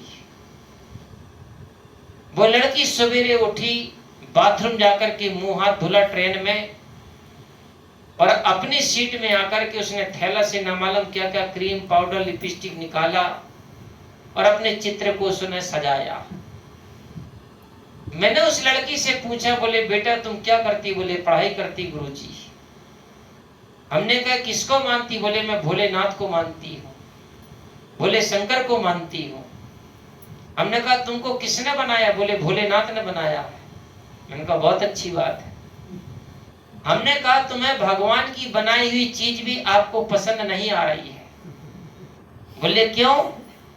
अभी तुमने ही कहा कि मुझे भोलेनाथ ने बनाया है, भगवान शंकर ने बनाया है, तो तुम्हें भगवान की बनाई हुई चीज तुम्हें पसंद कहाँ आ रही है? अगर पसंद आती तो तुम ऊपर से और क्यों सजती और धजती और दुनिया की चीज लगाती? इसका मतलब है कि तुम्हें भगवान की चीज बनाई हुई पसंद नहीं है। वो लड़की बहुत शर्मिंदा हो गई, अपने आप में लज्जित हुई और उसने कहा कि हाँ गुरुजी आपकी बात ठीक है, आप सही बोल रहे हो। धन्यवाद बात। तो ध्यान रखना, हम उस चेहरे को साफ करते हैं जिस चेहरे पे संसार की नजरें लगी है। देखना जरा, हम उस चेहरे को साफ करते हैं जिसमें संसार की नजर लगी हुई है, लेकिन उस दिल और कर्म को हम साफ नहीं करते हैं जिसमें भगवान की नजर टिकी है, उसको हम साफ करते हैं? उसको कभी भी नहीं करते हैं। अगर हम अपने दिल को और अपने कर्म को साफ करने लगे, जहां पर भगवान की नजर टिकी हुई है, और जिसका दिल और कर्म अगर साफ हो गया, तो उसका जीवन का बेड़ा पार हो गया। तो इसलिए मैं कह रहा हूं कि चित्र के साथ साथ में हमारा चरित्र सुंदर होना चाहिए। लेकिन लोग चित्र को सजाते हैं और चरित्र को खराब करते हैं। और हमारे हिंदुस्तान में कभी भी चित्र की पूजा नहीं हुई है, चरित्र की पूजा हुई है। चित्र का आदर और मान सम्मान नहीं हुआ है, चरित्र का मान और सम्मान हुआ है। इसलिए कहते हैं कि आसमां की शोभा सुनने से नहीं सितारों से है, देश की शोभा गद्दारों से नहीं वफादारों से है, मनुष्य की शोभा उसके रंग रूप से नहीं, उसके ऊंचे चरित्र और सद्विचारों से है। मनुष्य की शोभा किससे है? उसके सद आचरणों से और सद्विचारों से है। आदमी कितना ही गोरा हो, कितना ही विद्वान हो, कितना ही बड़ा हो, कितना ही महान हो, लेकिन अगर चरित्र अगर सुंदर नहीं है तो तुम्हारा सब बेकार है। अगर चित्र की शोभा हो, इज्जत होती, धन दौलत की इज्जत होती, राजपाट की इज्जत होती, तो सबसे पहले फिर रावण की पूजा होती, रावण का मान और सम्मान होता। रावण का चेहरा भी सुंदर था, शूर्पणखा का भी चेहरा सुंदर था, कैकेयी का भी सुंदर था, मंथरा का भी चेहरा सुंदर था, लेकिन इनके जीवन में इनका चरित्र सुंदर नहीं था। इसलिए आज कोई भी माता पिता अपने बेटा बेटी का नाम ना तो दुर्योधन रखता है, ना रावण रखता है, न तो कुंभकर्ण रखता, न कंस रखता है, न बेटी का नाम शूर्पणखा रखता है, न मंथरा रखता, न कैकेयी रखता है। क्यों? क्योंकि इनके जीवन में इनका चित्र सुंदर था, लेकिन चरित्र सुंदर नहीं था। इसलिए हम अपने जीवन में अपने चरित्र को सुंदर बनाएं और विचारों को सुंदर बनाएं, तो ही हमारे जीवन में अपने मानव जन्म की सफलता है। सुकरात का आपने नाम सुना होगा। सुकरात बहुत काला कलूटा दार्शनिक था, बहुत बड़ा चेहरा था, नाक बहुत मोटी थी, पेट बहुत बड़ा था, ठिगना शरीर था और एकदम कोयला का जैसा काला था, लेकिन बहुत बड़ा विद्वान हुआ सुकरात। एक दिन क्या होता है कि सुकरात दर्पण के सामने खड़ा होकर के अपने चेहरा को देख रहा था, और उसी समय उसका एक मित्र सुकरात से मिलने के लिए गया। दबे पांव से धीरे धीरे, पता ना चले। जिस समय उसका मित्र मिलने के लिए गया, उसी समय सुकरात दर्पण के सामने खड़े होकर के अपना चेहरा को देख रहा था। उसका मित्र ने कुछ नहीं बोला, और जब सुकरात दर्पण की तरफ से वापस लौटता है, तो मित्र की और सुकरात की एक दूसरे पर नजर मिलती है। नजर मिलने के बाद में सुकरात का मित्र बोलता कि अरे सुकरात, तुम्हारा इतना बेधब्ध चेहरा है, इतना बेढंगा चेहरा, इतना काला कलूटा है, क्या तुम्हें दर्पण में अपना चेहरा देखने के बाद तुम्हें नफरत नहीं होती है, बुरा नहीं लगता है? अब सुकरात के वचन सुनो। दर्पण हम भी देखते हैं, आप भी देखते हो, लेकिन ज्ञानी और अज्ञानी का दर्पण देखने का तरीका क्या होता है? सुकरात ने बोला कि मैं दर्पण के सामने जब खड़ा होता तो मैं चेहरा नहीं देखता हूं। बोले कैसी उल्टी बात करते हो, दर्पण तो चेहरा देखने के लिए ही होता है, और तुम कहते कि मैं चेहरा देखने के लिए दर्पण के सामने खड़ा नहीं होता हूं, तो फिर किसके लिए खड़े होते हो? सुकरात कहता है कि मैं दर्पण के सामने जब खड़ा होकर के अपना चेहरा को देखता हूं, तो मैं इस बात का रिसर्च करता हूं, खोज करता हूं, निर्णय करता हूं कि जितना खराब मेरा चेहरा है, इतना खराब कहीं मेरा विचार तो नहीं है। जितना काला मेरा रंग है, उतना ही काले मेरे जीवन के कर्म और विचार तो नहीं है। इस चीज का निर्णय करने के लिए मैं दर्पण के सामने खड़े होकर के अपना अवलोकन करता हूं। इसीलिए कहते हैं कि चित्र को मत संभालिए, चरित्र को संभालिए। तो चित्र के साथ साथ हमारा चरित्र भी सुंदर होना चाहिए, और साधन के साथ साथ हमारे जिंदगी में साधना भी होना चाहिए। आपके पास कितनी अच्छा घर मकान हो जाए, कितने गाड़ी मोटर हो जाए, कितने मोबाइल हो जाए, कितने टीवी सेट हो जाए, कितने डायमंड सेट हो जाए, कितने रुपया पैसा हो जाए, और आज हर घर में जहां भी जाओ, हर घर में पहले कमरे में जब आप जाते हो, सोफा सेट मिलता है, टीवी सेट मिलता है, मोबाइल सेट मिलता है, डायमंड सेट मिलता है, गोल्डन सेट मिलता है, लेकिन उस घर में रहने वाले लोगों का दिमाग अपसेट मिलता है। अगर उस घर में रहने वालों का दिमाग अगर अपसेट नहीं होता तो उस घर में कभी लड़ाई झगड़े और वाद और विवाद और अशांति नहीं होती। लड़ाई झगड़ा वाद विवाद अशांति का सबूत है कि उस घर में रहने वालों का दिमाग अपसेट है, सेट नहीं है। तो इसलिए जीवन में साधन के साथ साथ में हमारे जीवन में ये सारा अपसेट का कारण क्या है? हमारा जीवन साधना में नहीं है, साधनहीन हमारा जीवन है। और आज हम जीवन में सुख और शांति चाहते किससे? साधन से। और साधन में कभी भी तुम्हें जीवन में सुख और शांति मिल नहीं सकती है। सुख और शांति चाहिए तो साधना करना पड़ेगा, और सुविधा चाहिए तो साधन चाहिए। तो साधन से सुविधाएं मिलती हैं और साधना से शांति मिलती है। लेकिन सारे संसार के लोग साधन में शांति ढूंढ रहे हैं, वो कभी मिल नहीं सकती है।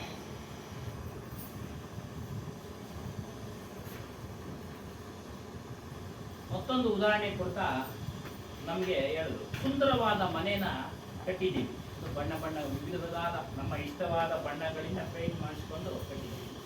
ಮನೆ ಕಟ್ಟಿರೋ ಸಾಮಾನ್ಯವಾಗಿ ಎಲ್ಲರೂ ಹೇಳೋದೇನೆಂದ್ರೆ ಸುಖವಾಗಿರ್ಬೋದಪ್ಪ, ಶಾಂತಿ ಇರುತ್ತೆ. ಆದರೆ ಆ ಶಾಂತಿಗೂ ಸುಖಕ್ಕೂ ಬಣ್ಣ ಬಣ್ಣದಿಂದ ಕಟ್ಟಿದ ಮನೆಗೂ ಯಾವುದೇ ಸಂಬಂಧ ಇಲ್ಲ, ಯಾವುದೇ ಸಂಬಂಧ ಇಲ್ಲ. ಯಾಕೆ ಸಂಬಂಧ ಇಲ್ಲ ಅಂದ್ರೆ, ಮನೆಯಲ್ಲಿ ವಾಸ ಮಾಡತಕ್ಕಂತ ವ್ಯಕ್ತಿಗಳ ಭಾವನೆ ಸುಂದರವಾಗಿದ್ರೆ ಎಂತ ಮನೆಯನ್ನಾದ್ರೂ ಸುಖ ಶಾಂತಿ ಕೊಡುತ್ತೆ. ಎಷ್ಟೇ ನೀನು ಅಲಂಕೃತವಾಗಿ ಕಟ್ಟಿದ್ದ ಮನೆಯಲ್ಲಿರ್ತಕ್ಕಂಥ ಪರಿವಾರದವರು ಒಳ್ಳೆ ಭಾವನೆ ಇಲ್ಲ ಅಂದ್ರೆ ಆ ಮನೆ ಮಹತ್ವ ಇಲ್ಲ. ಹಾಗಾಗಿ ನಾವೇನ್ ಮಾಡ್ಬೇಕು? ನಮ್ಮ ಭಾವನೆಗಳನ್ನ ಚೆನ್ನಾಗಿಟ್ಕೊಳ್ಬೇಕು, ನಾವು ನೋಡುವ ದೃಷ್ಟಿಗಳನ್ನ ಚೆನ್ನಾಗಿಟ್ಕೊಳ್ಬೇಕು. ಹನುಮಾನ್ ಸಾಹೇಬರು ಇದನ್ನ ಹೇಳ್ತಾರೆ, ನಮ್ಮ ದೃಷ್ಟಿಗಳು ಚೆನ್ನಾಗಿತ್ತು. ನೋಡೋ ದೃಷ್ಟಿಯಿಂದ ಜಗಳ ಆಗುತ್ತೆ, ಶಾಂತಿ ಸಿಗುತ್ತೆ, ಸುಖ ಸಿಗುತ್ತೆ. ಒಳ್ಳೆ ದೃಷ್ಟಿಯಿಂದ ನೋಡಿ ಮಾತನಾಡಿದ್ರೆ ಸುಖ ಶಾಂತಿ.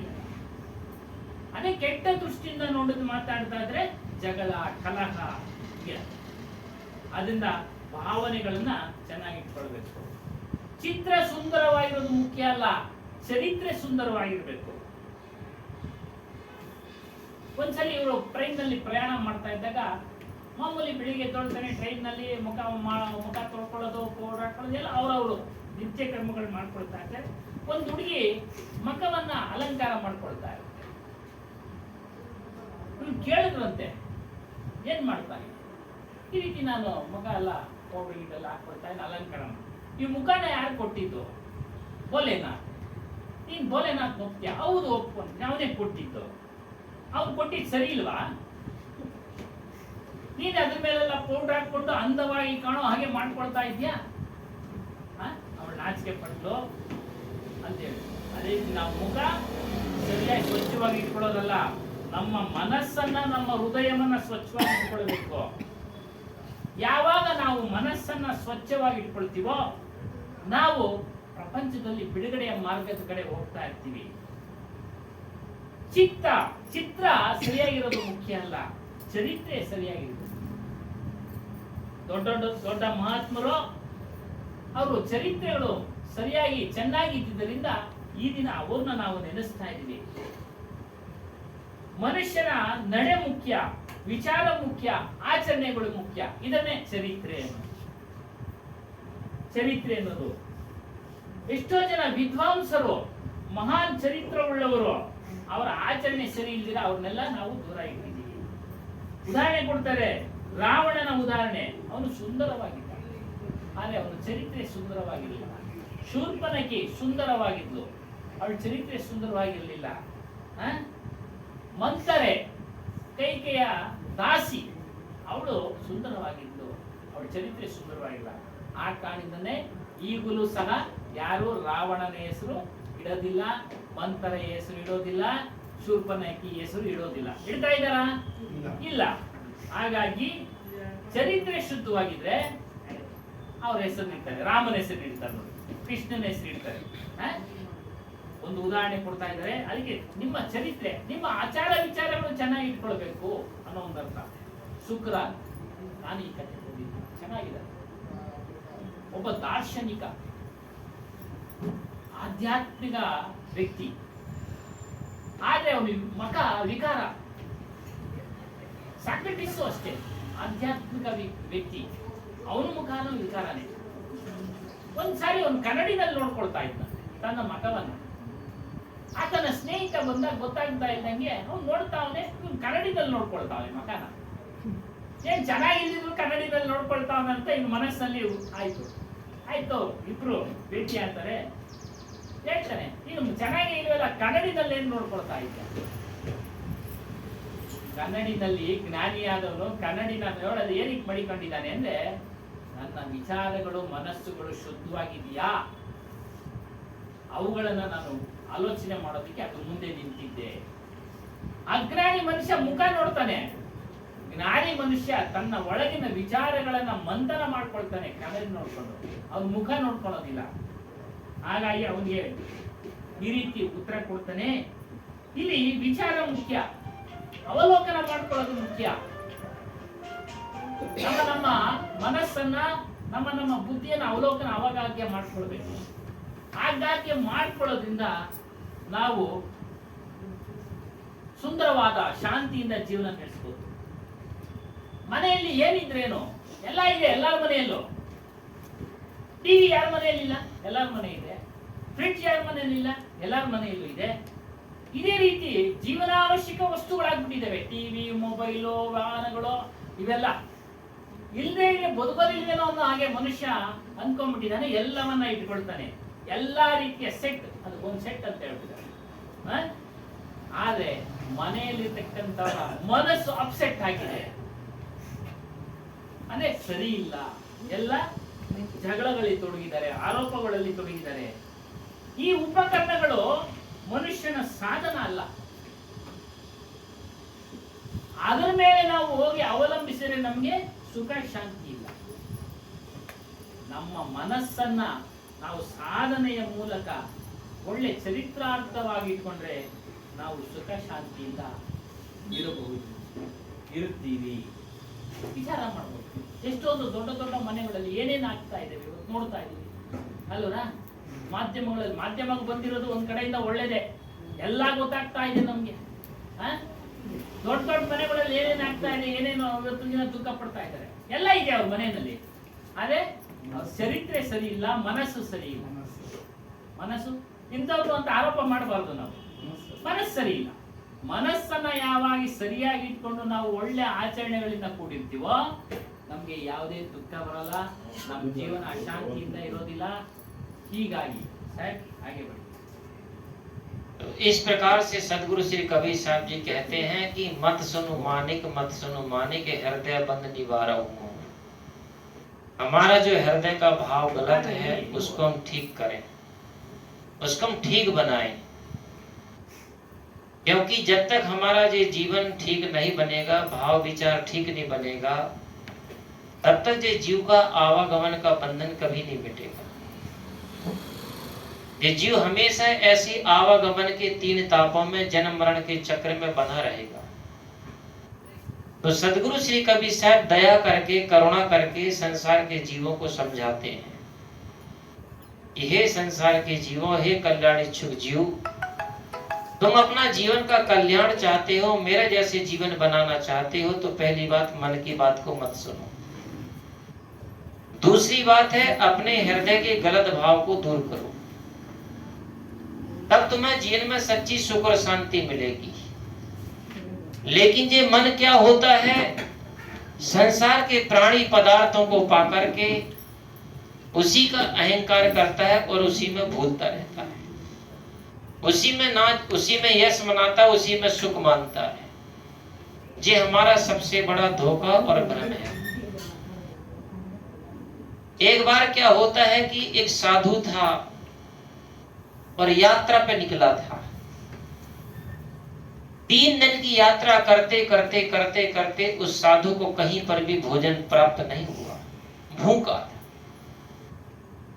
भूख के मारे साधु चल भी नहीं पा रहा था, भूख प्यास से परेशान था।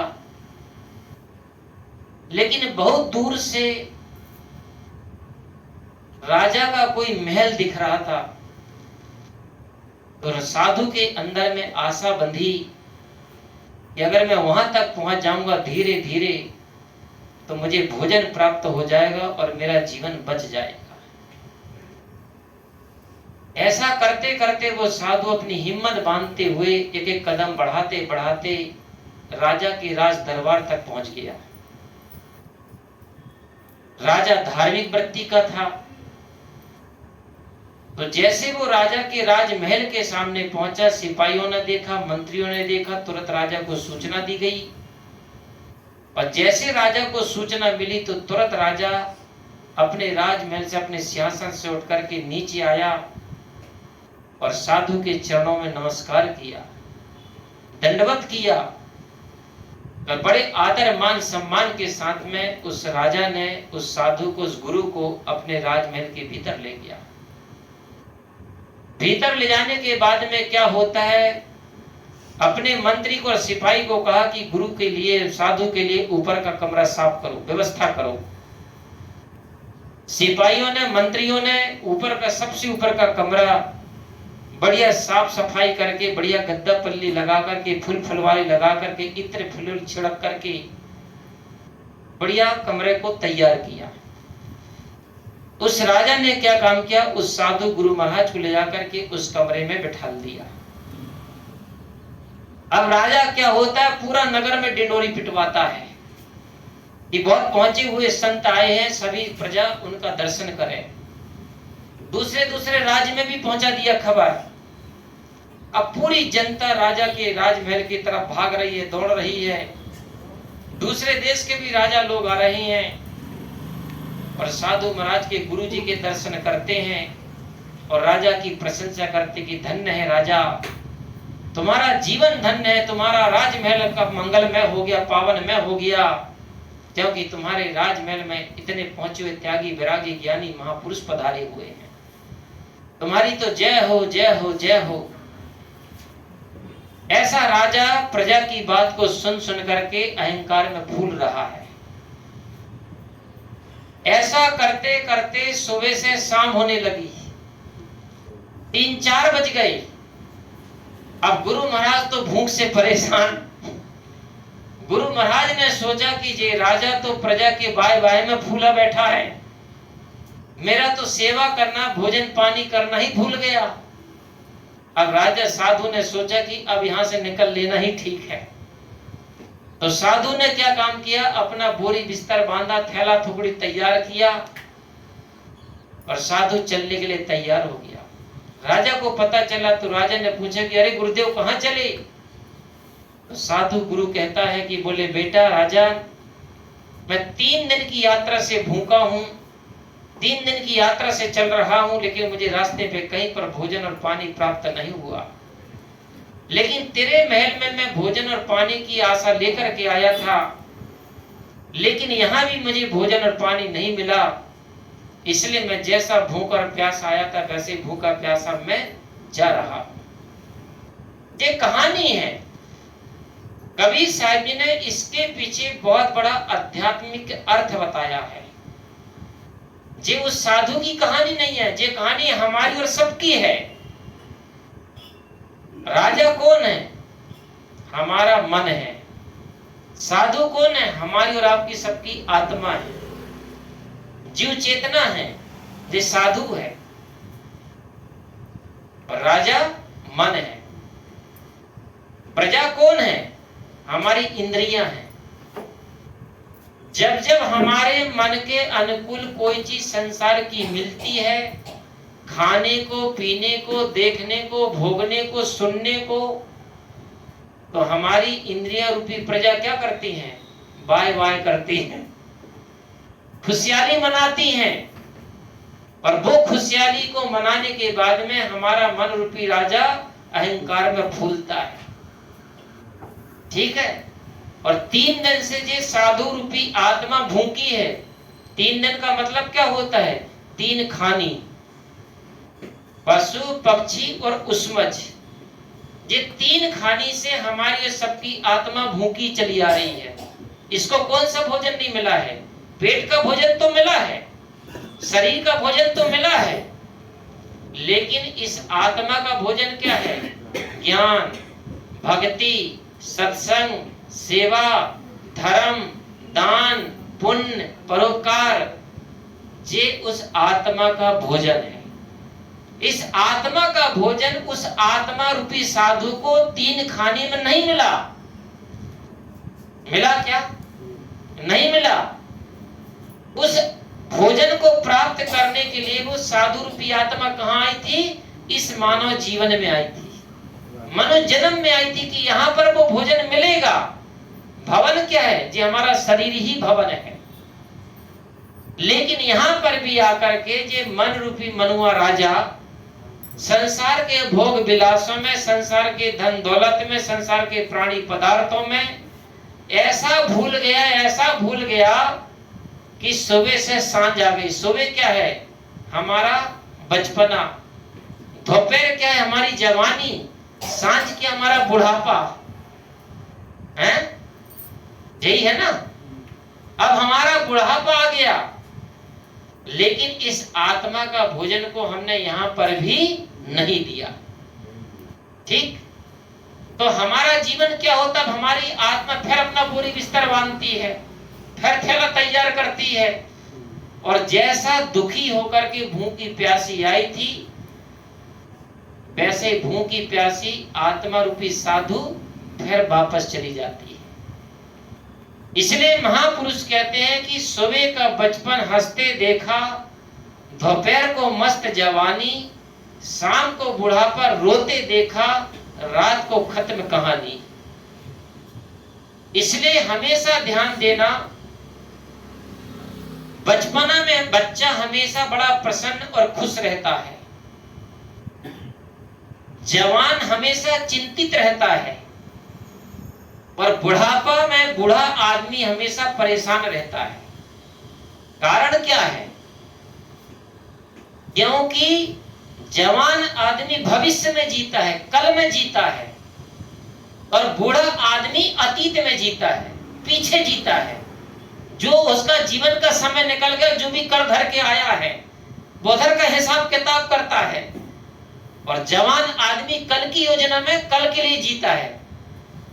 इसलिए जवान आदमी भविष्य में जीता है, बूढ़ा आदमी भूत में जीता है, और समझदार आदमी बच्चा वर्तमान में जीता है। और जो वर्तमान में जीता है उसे का जीवन सुखमय और शांतिमय होता है। इसलिए कबीर साहब जी कहते, जो बीत गया सो मुर्दा है, आने वाला सपना है, वर्तमान में हम बंधन काटे वह समय अपना है। लेकिन हम वर्तमान में नहीं जीते हैं। हमारा जीवन घड़ी के पेंडुल के जैसे है। जैसे घड़ी का पेंडुल कभी दाएं जाता, कभी बाएं जाता, कभी दाएं जाता, कभी बाएं जाता है, इसी प्रकार से हमारा मन भी जो है वो घड़ी का पेंडुल के जैसा है। कभी भूत में जी रहा है तो कभी भविष्य में जा रहा है, लेकिन वर्तमान में हमारा जीवन कभी भी नहीं रुकता है। समझ में आई बात?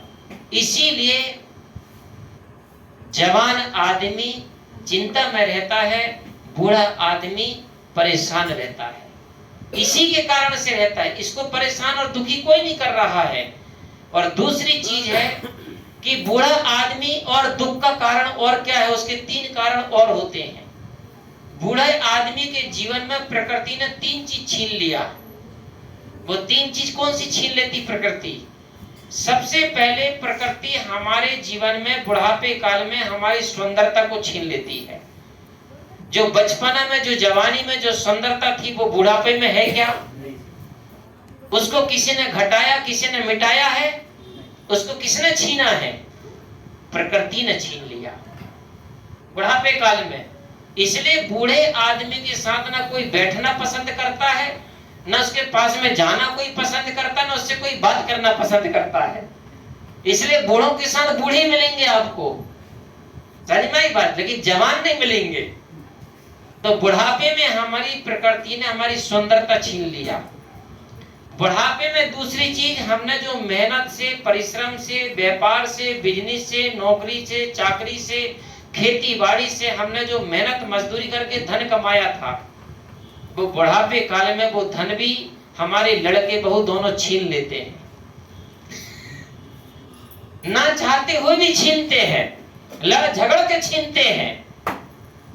पहली सुंदरता छीन गई, दूसरा हमारी जीवन की कमाई रूपी धन छीन लिया, और तीसरी चीज हमारा अधिकार छिन जाता है। जो जवानी में हम अपने घर परिवार में लड़के बहू में अधिकार जमा रखे थे, हिटलर शासन चला रहे थे, वो हमारा अधिकार और शासन और कानून भी खत्म हो गया। इसलिए तीन चीजें छिन जाती बुढ़ापे काल में। इसलिए बूढ़ा आदमी ये तीन चीज को सोच सोच करके भी दुखी और परेशान रहता है। समझ में आई बात? इसी के कारण से कबीर साहब जी कहते हैं कि जो हमारा आत्मा का भोजन है, उस आत्मा का भोजन इसी मानव जन्म में दे सकते हो, इसी मानव जन्म में मिल सकता है। और हमको और आपको सबको ये मानव जीवन इतना अच्छा मिला है, संत गुरुजनों का सत्संग मिला है, महापुरुष का सानिध्य मिला है। इसलिए अपने मानव जीवन का कल्याण करने के लिए अपनी आत्मा का भोजन को जरूर दीजिए। भक्ति करिए, सत्संग करिए, सेवा करिए, साधना करिए, दान धर्म करिए, पुण्य करिए, परोपकार करिए, जिससे हमारी आत्मा यहाँ से तृप्त होकर के आगे जाएगी। तो हमें ना तो रोना पड़ेगा, ना पश्चाताप करना पड़ेगा, ना परेशान होना पड़ेगा, ना तो अशांत होना पड़ेगा। वो स्थिति किसकी है? कबीर साहब की है। जैसे रंगा स्वामी जी ने कहा था कि आपका जैसा हमारा जीवन कैसे बनेगा? तो इस ढंग से बनेगा। जब तक तुम आत्मा का भोजन नहीं देगा, तब तक हमारे जैसे आपका जीवन नहीं बनेगा।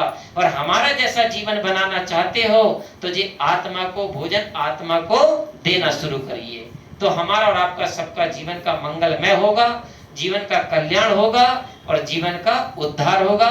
ये हमारे मानव जन्म पाने की प्रशंसा है, भूरी भूरी प्रशंसा है। और इसी प्रकार से सभी महापुरुषों ने किया है, और इसी प्रकार से हमें महापुरुषों की शिक्षा को, उपदेश को जीवन में अपना करके हमें भी अपना कल्याण करना है। इस प्रकार से सदगुरु श्री कबीर साहब जी का वचन है।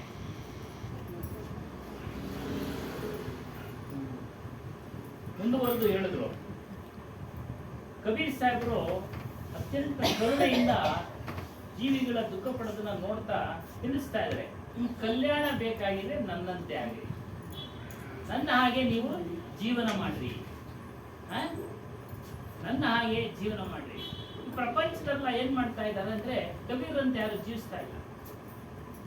ಜಗತ್ನಲ್ಲಿ ದೊರೆಯತಕ್ಕಂಥ ಪ್ರಾಣಿ ಪದಾರ್ಥಗಳ ಮೇಲೆ ಸುಖ ಹುಡುಕ್ತಾ ಇದ್ದಾರೆ, ಅದರಲ್ಲಿ ಸುಖ ಹುಡುಕ್ತಾ ಇದ್ದಾರೆ, ಶಾಂತಿಯನ್ನು ಹುಡುಕ್ತಾ ಇದ್ದಾರೆ, ಯಶಸ್ಸನ್ನು ಹುಡುಕ್ತಾ ಇದ್ದಾರೆ.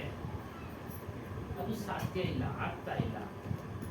ಉದಾಹರಣೆ, ಒಂದು ಸಾಧು, ಒಬ್ಬ ಸಾಧು ಯಾತ್ರೆ ಮಾಡ್ಕೊಂಡು ಹೋಗ್ತಾ ಇದ್ದಾನೆ. 3 ದಿನದಿಂದ ಅವನಿಗೆ ಊಟ ಸಿಕ್ಕಿಲ್ಲ, ಹಸಿವು, ಬಾಯಾರಿಕೆ.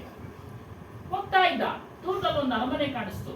ಅವನಿಗೆ ಆಸೆ ಉತ್ಪತ್ತಿ ಆಯ್ತು, ಓ ಆ ಅರಮನೆಗೆ ಹೋದ್ರೆ ನನಗೆ ಊಟ, ಹಸಿವು ಎಲ್ಲ ಸಿಗುತ್ತೆ, ಸೌಕರ್ಯ ಸಿಗುತ್ತೆ. ಹೇಗೋ ಕಷ್ಟಪಟ್ಟು ಅರಮನೆ ತಲುಪ್ತ. ಆ ರಾಜನು ಒಳ್ಳೆಯವನೇ. ಸಿಪಾಯಿಗಳು ಹೇಳೋರು, ಯಾರೋ ಸಾಧುಗಳು ಬಂದ್ಬಿಟ್ಟವನೇ ಅಂತ. ಆ ರಾಜ ಸಿಂಹಾಸನ ಇಳಿದು ಬಂದು, ಧಾರ್ಮಿಕ ವ್ಯಕ್ತಿ, ಸಾಧುಗಳಿಗೆ ದಂಡವತ್ತು ನಮಸ್ಕಾರ ಮಾಡಿ ಕರ್ಕೊಂಡು ಹೋಗಿ, ಸಿಪಾಯಿಗಳು ಹೇಳ್ತಾನೆ ಮೇಲ್ಗಡೆ ರೂಮನ್ನು ಸ್ವಚ್ಛ ಮಾಡಿ ಎಲ್ಲ ಕ್ಲೀನಾಗಿ ಹೂವುಗಳನ್ನೆಲ್ಲ ಇಟ್ಟು ಸಿಂಹಾಸನ ರೆಡಿ ಮಾಡಿ ಅವ್ರಿಗೆ ಅದೇ ರೀತಿ ಮಾಡ್ತಾರೆ. ಮೇಲೆ ಕರ್ಕೊಂಡೋಗಿ ಬಿಟ್ಟ. ಅವನು ಊಟ ಕೇಳಲಿಲ್ಲ, ಏನು ಕೇಳಿಲ್ಲ. ಫಸ್ಟ್ ಡಂಗುರ ಹೊಡೆದ, ಸಾಧುಗಳು ಬಂದಿದ್ದಾರೆ ಅಂತ. ಒಳ್ಳೆ ಸಾಧುಗಳು ಬಂದಿದ್ದಾರೆ, ಎಲ್ಲ ದರ್ಶನ ಮಾಡಿ ಪುನೀತರಾಗಿ ನೀವು ಅಂತೆಲ್ಲ ಪ್ರಜೆಗಳಿಗೆ, ಎಲ್ಲರಿಗೂ ಅಕ್ಕಪಕ್ಕ ರಾಜ್ಯಕ್ಕೆ ಎಲ್ಲರೂ ಬಂದು ದರ್ಶನ ಮಾಡಿ ಇವನ್ನ ಉಳ್ತಾ ಇದ್ದಾರೆ ರಾಜನ್ನ. ಇವನಿಗೆ ಅಹಂಕಾರ ಬಂತು. ಇದೇ ರೀತಿ ಆ ದಿನ ಎಲ್ಲ ಕಳೆದೋಯ್ತು. ಈ ಸಾಧುಗೆ ಹಸಿವಿನ ಬಾಧೆ ತಾಳಲಾರದೆ ಅವರು ಹೊರಡಕ್ಕೆ ಶುರು ಮಾಡಿದ್ರು. ಕೇಳ್ತಾನೆ, ಯಾಕೆ ಓಡ್ತಾ ಇದ್ದೀರ?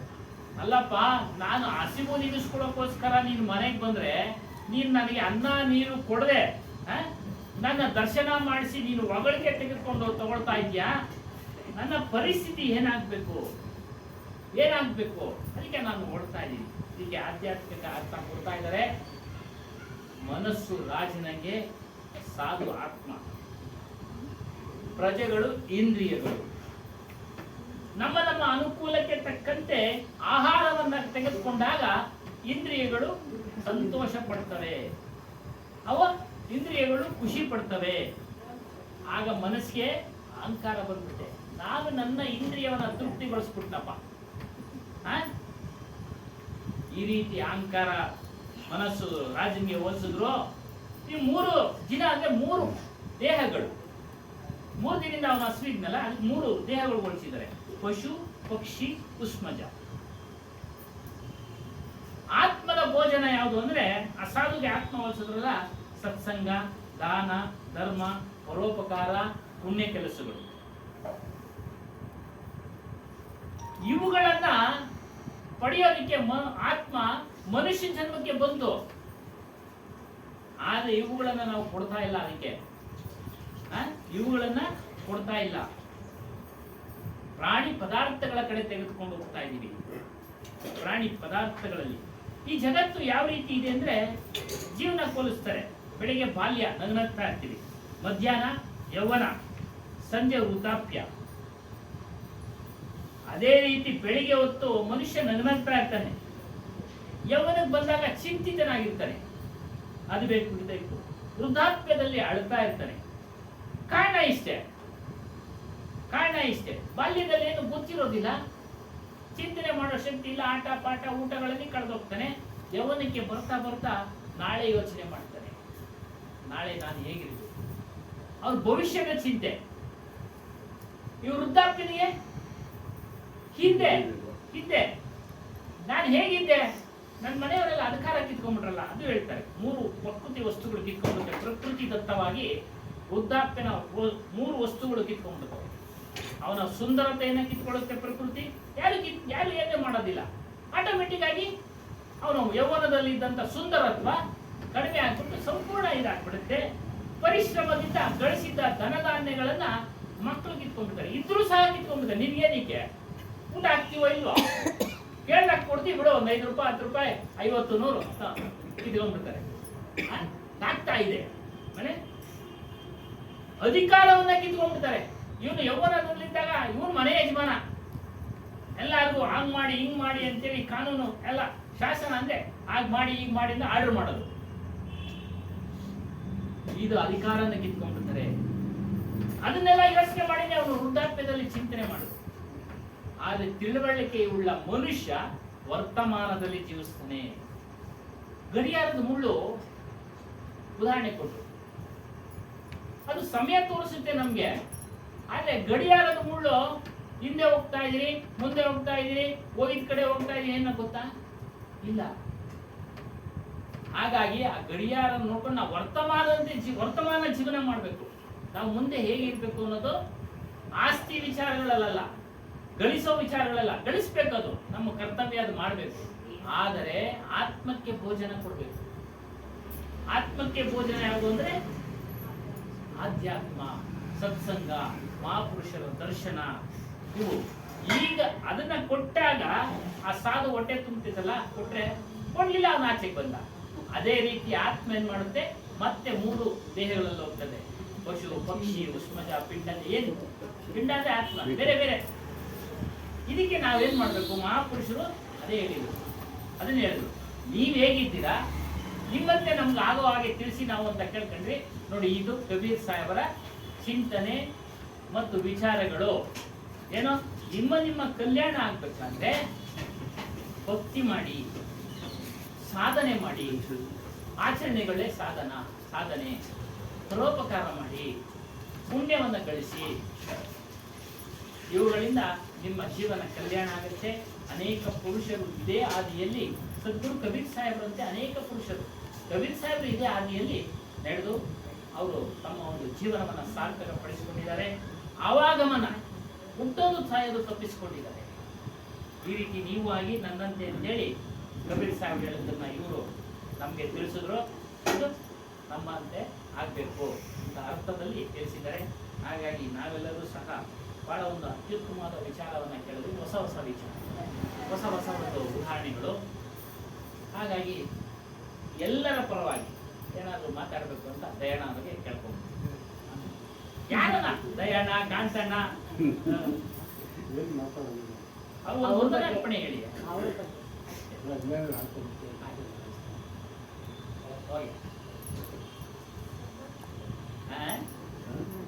ಏನ್ ಹೇಳಮ್ಮ, ದೈವವಾಗಿ ಹೇಳವ. ಇಲ್ಲಿ ನೀನೇ ಹೇಳ್ತೀವಿ. ಗಂಡಸರು ಏನಾದ್ರು ಉಪೇನಾದ್ರು ಒಬ್ರು ಹೇಳ್ತಾರ, ಹೆಂಗಸರು ಚಾನ್ಸ್ ಕೊಟ್ಬಿಡ್ತೀವಿ ನಾವು. ಅದೇನಮ್ಮ? ಎಲ್ಲ ಗುರುಭಕ್ತರಿಗೆ ಸಂತೋಷ ಅವರು ನಾಗ್ಪುರದಿಂದ ಬಂದಿರೋದು. ಅವರು ಬಂದು ನಮಗೆಲ್ಲ ಒಳ್ಳೆಯ ಪ್ರವಚನ ತಿಳಿಸಿ ನಮ್ಮ ಜೀವನನ ಸುಧಾರಣೆ ಮಾಡೋ ಅಂತ ಕರ್ಕೊಂಡೋಗೋರು. ಅವನ್ನೆಲ್ಲ ನಾವು ಅಳವಡಿಸ್ಕೊಂಡು ಆ ಸಾಧನೆಗಳು ನಡೆಯೋಣ ಅಂತ ಹೇಳ್ಬಿಟ್ಟು ತಿಳಿಸ್ತಾ ಇದ್ದೀನಿ. ನೀವೆಲ್ಲ ಬಂದಿದ್ದಕ್ಕೆ ಧನ್ಯವಾದ. ಒಳ್ಳೆ ಅದ್ಭುತವಾದ ವಿಚಾರವನ್ನು ತಿಳಿಸಿದ್ರು. ಬಹುತ್ ಬಡಿಯಾ ಸಾಹೇಬ್, ಸಭಿ ಇಚ್ಛಾ ಇನ್ನೊಂದ್ಸರಿ ಕೇಳ್ಬೇಕು. ಅದು ಒಂದೊಂದು ಲಿಂಕ್ ತುಂಬಾ ಚೆನ್ನಾಗಿದೆ. ಇನ್ನೊಂದ್ಸರಿ ಹೇಳ್ಬೇಕು. ಅವರು ಏಕ್ ಬಾರ್ ಬೋಲ್ನಾ ಕರ್ಕೊ ಬೋಲ್ ನಾಳೆ ಇನ್ನೊಂದು ಮದುವೆ ಇರೋದು. ನಾಳೆ ಬೆಳಗ್ಗೆ 7 ಗಂಟೆಗೆ ರೋಡ್ ಇರ್ತಾರೆ. 6ರಿಂದ 7:30 ಬಂದು ನಿಮ್ಮ ಡೌಟ್ಸ್ಗಳನ್ನ ಕೇಳಿದ್ರು ಹೇಳ್ತಾರೆ. ಇಲ್ಲೆಲ್ಲ ಪ್ರವಚನ, ಮಾಮೂಲಿ ಪ್ರವಚನ ಇರ್ತದೆ. ಮೊದಲು ಭಾಗವಹಿಸ್ಬೇಕು ಅಂತ ಕೇಳ್ತೀನಿ. ಬೆಳಗ್ಗೆ 7 ಗಂಟೆ 6ರಿಂದ 7 ಇವತ್ತು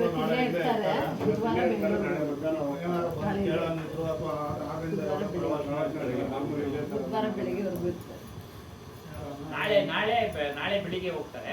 ಬೆಳಿಗ್ಗೆನೂ ವಿಚಾರ ಇರುತ್ತೆ. ಬಂದು ಕೇಳಿ ಧನ್ಯರಾಗಿರಿ ಅಂತ ಹೇಳ್ತಾ ಇಲ್ಲಿಗೆ ಈ ದಿನ ಸತ್ಸಂಗ ಕಾರ್ಯಕ್ರಮವನ್ನು ಮುಕ್ತಾಯ. बोलिए श्री सत्यनाम कबीर साहेब की जय, सदगुरु श्री हनुमान साहेब की जय, माता जी की जय, श्री संतोष साहेब की जय, सर्व संत महंत को जय।